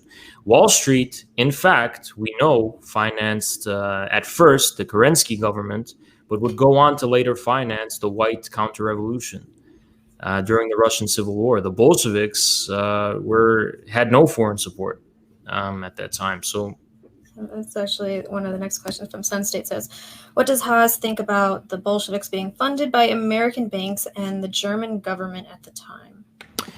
There was no funding by the American banks. It's a complete fabrication. Again, the only source that they can give us is Sutton's work, which is bullshit. It's not. It hasn't. If you look at the primary sources, he has nothing. It's only rumors and hearsay about Trotsky was in New York and met with someone and whatever. And even if that was true, we all know that Trotsky was never himself a Bolshevik. So yeah, and Trotsky admitted too that he got financial aid. I mean, the only thing we know historically is that Germany sent Lenin on that train because, Germany had an interest to do that. But that wasn't German capitalists. That was the German government, which was engaged in war against the Russian Empire at the time. So it's not much of a conspiracy, I think Sutton, at least, he was speaking about Olaf Oshberg, who was a J.P. Morgan agent, who was the first general manager of the Roscom Bank. I think that's where they tie in those accusations. But there's no connection. There's no actual verifiable connection. When in fact we can verify the connection between international financiers and industrialists and capitalists to the White Counter-Revolution. So I mean, it's really on the surface. Like, if the Bolsheviks were being supported by Wall Street, why did every major power on planet Earth invade Russia to prop up the White Counter-Revolution? It doesn't make any sense. From Pasho Zero, CT seems uneducated on all of the historical events he's evoked thus far. My only question is what he thinks about the labor aristocracy. The what? The labor aristocracy. I have no idea. All right, I'll move on. From Sunstate, morally championing the two greatest historical champions of colonialism, Britain and France, against Germany. That's interesting. LOL. Okay. Well, that's where this falls apart. The biggest capitalist power. To be clear, no one forced Germany to invade the USSR in 1941. The USSR entered into an alliance with England and America because they had the Germans as their common enemy. As soon as the war ended, you can see they had nothing in common beyond that. And yet again, that's the question. Why did Germany have to invade the USSR? I mean, so the USSR should have allowed itself to be conquered by, had the USSR dogpiled on in, maybe your argument would have merit, but that's not what happened. The USSR minded its own business, and it just was in a way that was unprovoked, was invaded by Germany. So, you know what Hitler thought would happen? He thought the Western powers would stop the war on him and view the Bolsheviks as the bigger power. He's such an Anglophile that he thought that would come as a result to that, and obviously it didn't play out like that at all. Okay. From Zoltan, he said Germans should have blitzed the Anglos harder. Okay. From Jimbo DDD, Haas, what's your opinion on the U.S. lend-lease to the Soviet Union? They gave the Soviets 14,000 planes and 13,000 tanks, as well as 2.7 tons of petrol. Yeah, this is a common historical myth that has routinely been debunked. The Lend-Lease overwhelmingly benefited Britain. The Soviet Union got breadcrumbs in comparison that were nowhere near decisive compared to Soviet's domestic industry. I think that maybe the Soviets did make use of American Jeeps and the most of all the Jeeps that they used those. But as far as planes and tanks were concerned, nope, the bulk of that was Soviet domestic made. Whatever the Americans provided was not decisive at all. So, from the Sun State.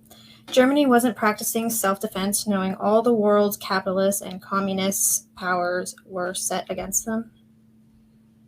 well, what evidence did the Germans have that the USSR was going to invade Germany? There was no such evidence. Hitler was very. I mean, look, this would be a debate if it wasn't literally all out in the open that Hitler believed that the Germans had the right to conquer the so-called inferior Slavic races, um, and that these were subhuman people, and that, yeah, I mean, like, it's so plain. Like, I don't know what to say. I mean, I guess I would just say read what Hitler himself said and spoke about in speeches. From Neon Nora, why did China change their constitution to allow BlackRock to take over their mutual fund biz?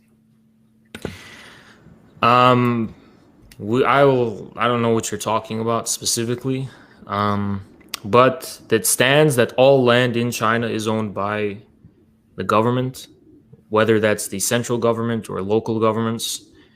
All land is owned by the government. So that's China's real estate policy at its foundation. From Zoltan, he said, just bring up Otto Ernst Remar, a Nazi being funded by the USSR in West Germany. He also sold arms to Castro and was an advisor to Nasser. Okay.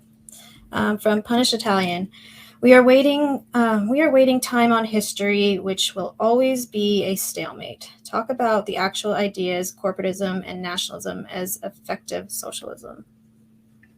Okay. From Tyler Durden, for both, are communism and fascism democratic? How is leadership determined?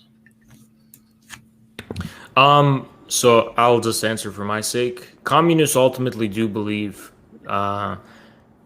Communists don't think democracy, the concept of democracy, is sacred, but democracy does correspond to communism if by democracy we mean a people's state ruled by the people, of the people, by the people, for the people, yes. Now, does that have to take the form of a direct electoral democracy of the central leader?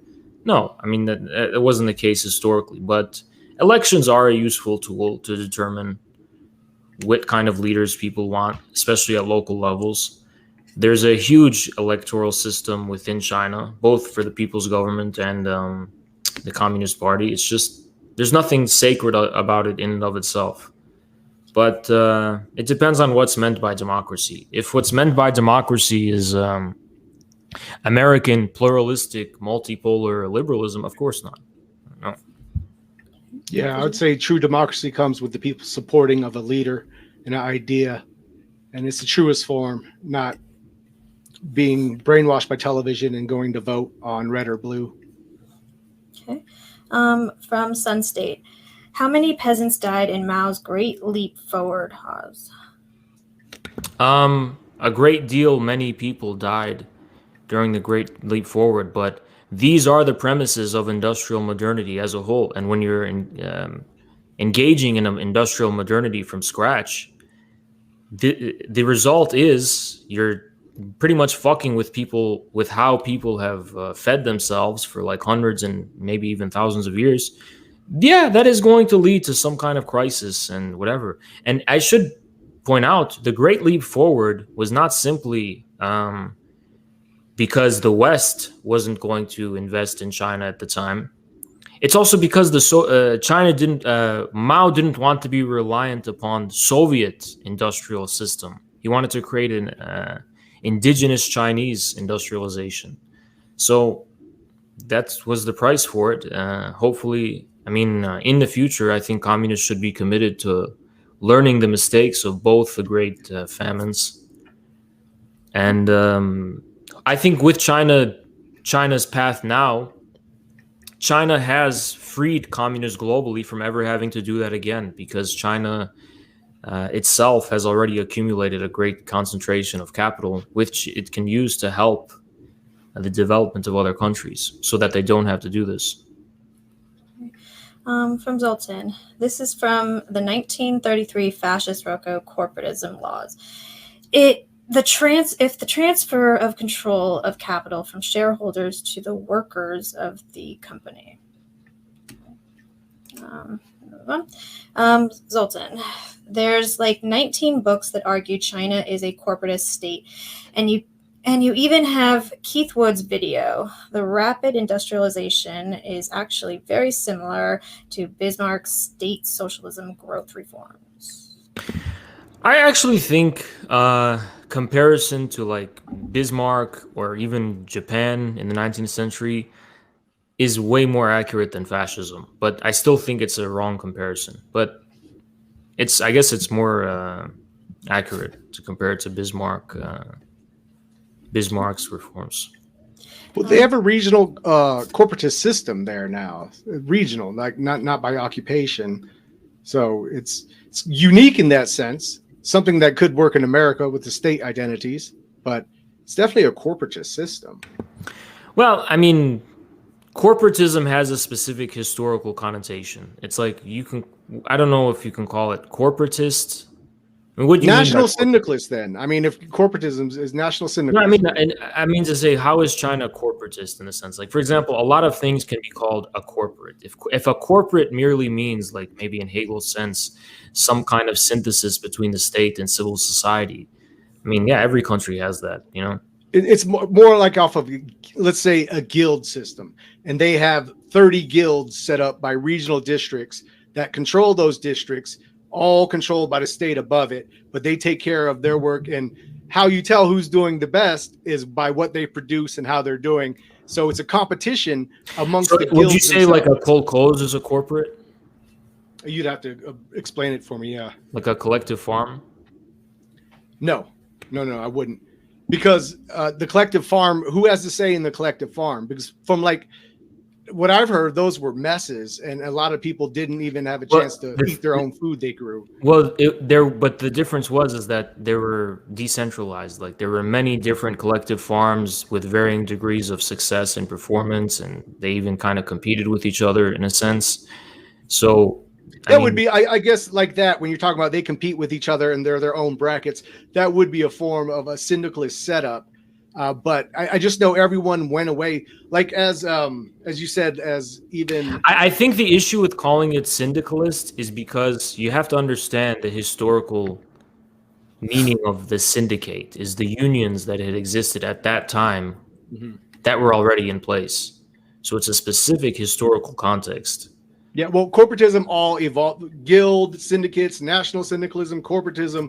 Right, they all kind of matured, much like the communist countries learned, hey, we can't do the community farms, we can't do central planning, we need to adapt our socialism.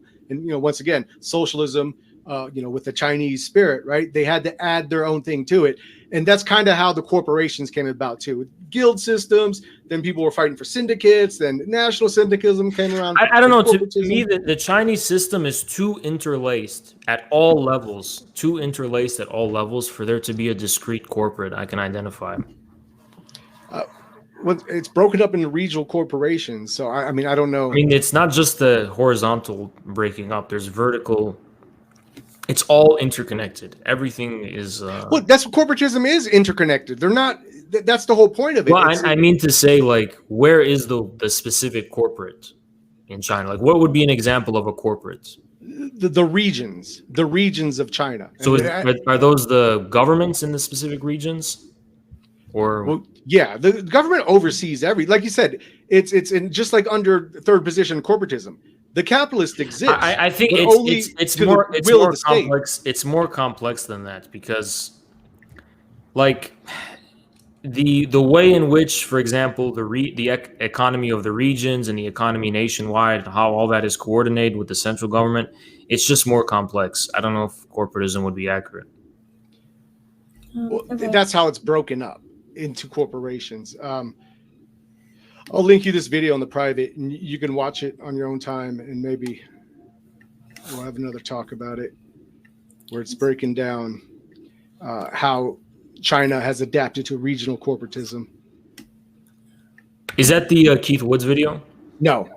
This is from a Chinese economist that's in China, and he was explaining how they went off of this. No, I wouldn't send you something directly from what they're talking about.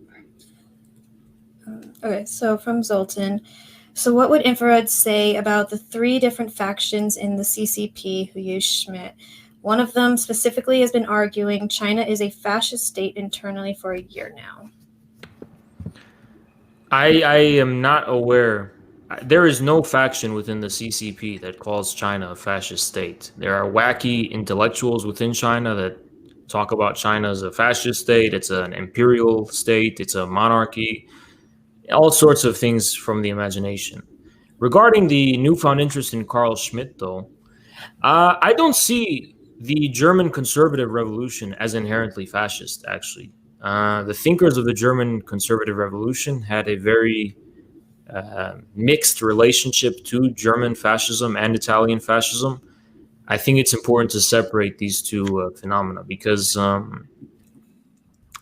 the German conservative revolution, to me, was much more deep than that. It wasn't just about fascism specifically. It was about a more broad re-evaluation of the relationship between modernity and tradition, and so on and so on. It's almost like the timing was that fascism emerged at the same time as the conservative revolution, but they're not the same. Does that matter that much to where if China's learning from conservative authoritarian Germans, or if they're learning from like Gentile, like to you, would that like make them not communist anymore? No, or of course not. Of course not. I mean, Some people are dogmatic about it. So listen, one of the greatest influences on my thinking intellectually is Heidegger. Of course, politically, Heidegger, I'm completely opposed to his political decision to be in the Nazi Party. But there's way more to his thinking than just that. Same is true for all the other conservative revolution thinkers, who I'm pretty sure influenced a lot of different people. You know, it's not just, you know. Yeah, I don't like the dogma. That's what I find with, especially speaking to Marxists. Yeah, I mean, like, for example, when it comes to Gentile, I don't just say, oh, he's a fascist, so he's wrong.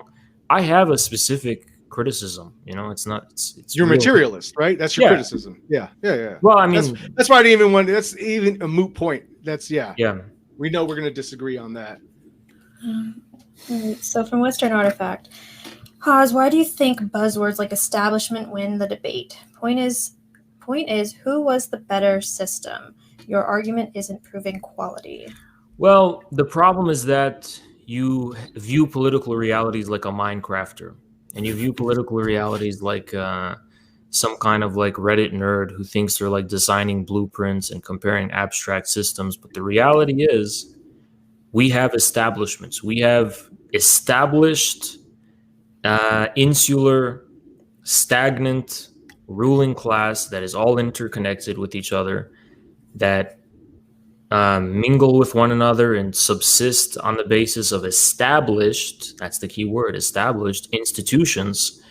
And then we contrast an establishment with the people, because whereas an establishment is what's already established, the people contain potentialities that are not yet established or actualized. So it's, you know, if you just used your common sense and didn't treat politics like a Minecrafter, it would make a lot of sense. But you insist on being a nerd and wasting my time. So, you know. From Sermon, I'm 40 minutes behind. He says that China doesn't invade countries. China has birth tourism that is their people have children in sapien. And then that was like one, and then he listed number 2 is China takes over farms and markets in small countries like Oceania, etc., forcing the indigenous population into wage slavery. If that's true, I have to look at the specific case by case. If that's true, It's not because China is invading anyone. It's because the governments of those countries are not giving proper representation to their people. And that's not China's fault. Unless you want China to invade countries and engage in nation building, which is not something it'll ever be committed to doing. So it sounds like you're complaining that China isn't America. China doesn't want to overthrow governments and make people have good governments. It's almost like China will just do business with whatever government is in place because it's not their business. It's the business of the people living in that country. What about China and Australia, though? I mean, they're using it's their money best case. It's the best case because to buy out a country and then kind of turn it into. Yeah, well, that's their right. That's imperialism, though. That's a form of imperialism. No. Hold on. It's not imperialism because that's the Australian liberal free market system. If Australia doesn't want that system, of course China will respect them. China will respect the people who stand up and say, you know, we want to protect our people's interests. China will respect that. But why should China respect Australia when Australia will allow it? I mean, if Australia is going to allow it, they may as well. And moreover, I mean, Australia and is part of the American Anglo-Saxon system. And these same countries, the Five Eyes Alliance, are always lecturing and, you know, being smug to China about how their system is so much better. So, okay, China will say, if your system is so much better, then you should have no qualms with us buying your property. And you still have your superior liberal system. We're not forcing you to do anything. We're doing it in the free market. That's that. It's not China's fault. How is it their problem? So as long as the governments are willing to pretty much sell out their future for immediate bang for their buck. But whose fault is that? Is this China's fault or is this the Australian government's fault? It's the business of the Australian people, what kind of government they have. Yeah, I view it as power politics, but it's just I do see it as economic imperialism, though. I mean, I'm not even morally saying it's good or bad. Well, here's what would make it economic imperialism. It would be economic imperialism if China, for example, was orchestrating coups and political interventions to keep the Australian government propped up, much like how France continues to do this in West Africa, and how America does this, and Britain and America do this for the whole world, and Latin America, and so on and so on. That would be economic imperialism. But if, as a result of Australia's existing laws and its existing government, China finds certain opportunities, I mean, it's like, how do you blame China for that? China's not impure. It's not. I'm not saying to blame. Like, I'm not moralizing the moves. I look at it as power politics. But yeah, I'm just saying it's a form of imperialism. Well, but not moralizing it. It's just it's not imperialist because that's the superior liberal Anglo-Saxon free system, and that's the freedom that they want and they have. So. All right, so we're going to do 2-minute closing statements. So, CT, you want to go first? Yeah, interesting conversation. I wish we could have got more into the today's stuff and where we differ, but Haas didn't seem like he's interested in politics at all outside of the People's Party. Was that the party you said? The third party? Whatever real third party can emerge, then it will have my interest. But I think that's the one, I think for now, which seems to be the most promising, but maybe it won't be. And maybe something else will come around, and maybe it might be an individual or something. I don't know. We have to see. Yeah. So I would just say, check out the platform, people, on newfrontierusa.org. See what people are running on. I would put that platform up against any other party or any other person out there creating a platform to run for position. If people are concerned with collectivism and socialism and nationalism and having a reason, I would definitely check out that platform and see it for yourself and support it. It was a good chat. I enjoyed it. Thanks, Haas, for the conversation. Maybe we'll have it again. Sure. Like I said, it's mainly a question of ideology and history, which is not necessarily to be confused for, even though it's often interrelated with the current concrete political realities. So this is the point upon which we disagree primarily. Now, this something I do want to address was that I was taken by surprise because, obviously it wasn't your fault because you didn't know, but because of Twitch's strict policies or whatever. And a lot of people in the chat right now were celebrating, like, I ran away from the debate and I was too scared to debate. And I just want to say to you people specifically, what do you have to say now, bitches? Like, you really look stupid now, don't you? You look dumb as fuck. And I really continued this debate mostly out of pettiness, just because I wanted to spite those people, like. Somebody yells at the chat. Yeah. So. Oh my god. You pay a lot of attention to the chats, I see. Yeah. He gets mad at them. It's funny. All right. So thank you guys both for coming on. So our Discord has been shut down twice in 1 week. So we are in the process of kind of figuring it out. We have a VIP Discord for people that we trust that it won't get us shut down. We're waiting to make our public one, but I just did drop the link tree in the chat, and we did make a Telegram and some gilded thing that we're working on as well, because there's just a lot of people trying to get us shut down. So that's that. Follow us on Twitter, though. That's where you can find like any of our stuff when we do get shut down on platforms. Tomorrow night we are going to be back at 9 p.m. Eastern with a debate on whether or not the press is the enemy of the people. So yeah, that is about all for that. And check that link to that video, Haas, in your private chat before you get out. Yeah, for sure. Yeah. So Todd, you got anything before we close? No, thank you very much. I do appreciate it. You both are gentlemen. Thank you. Right. Okay, yep. See you later. Bye-bye. All right. Cheers. I'm trying to figure out how do I raid somebody.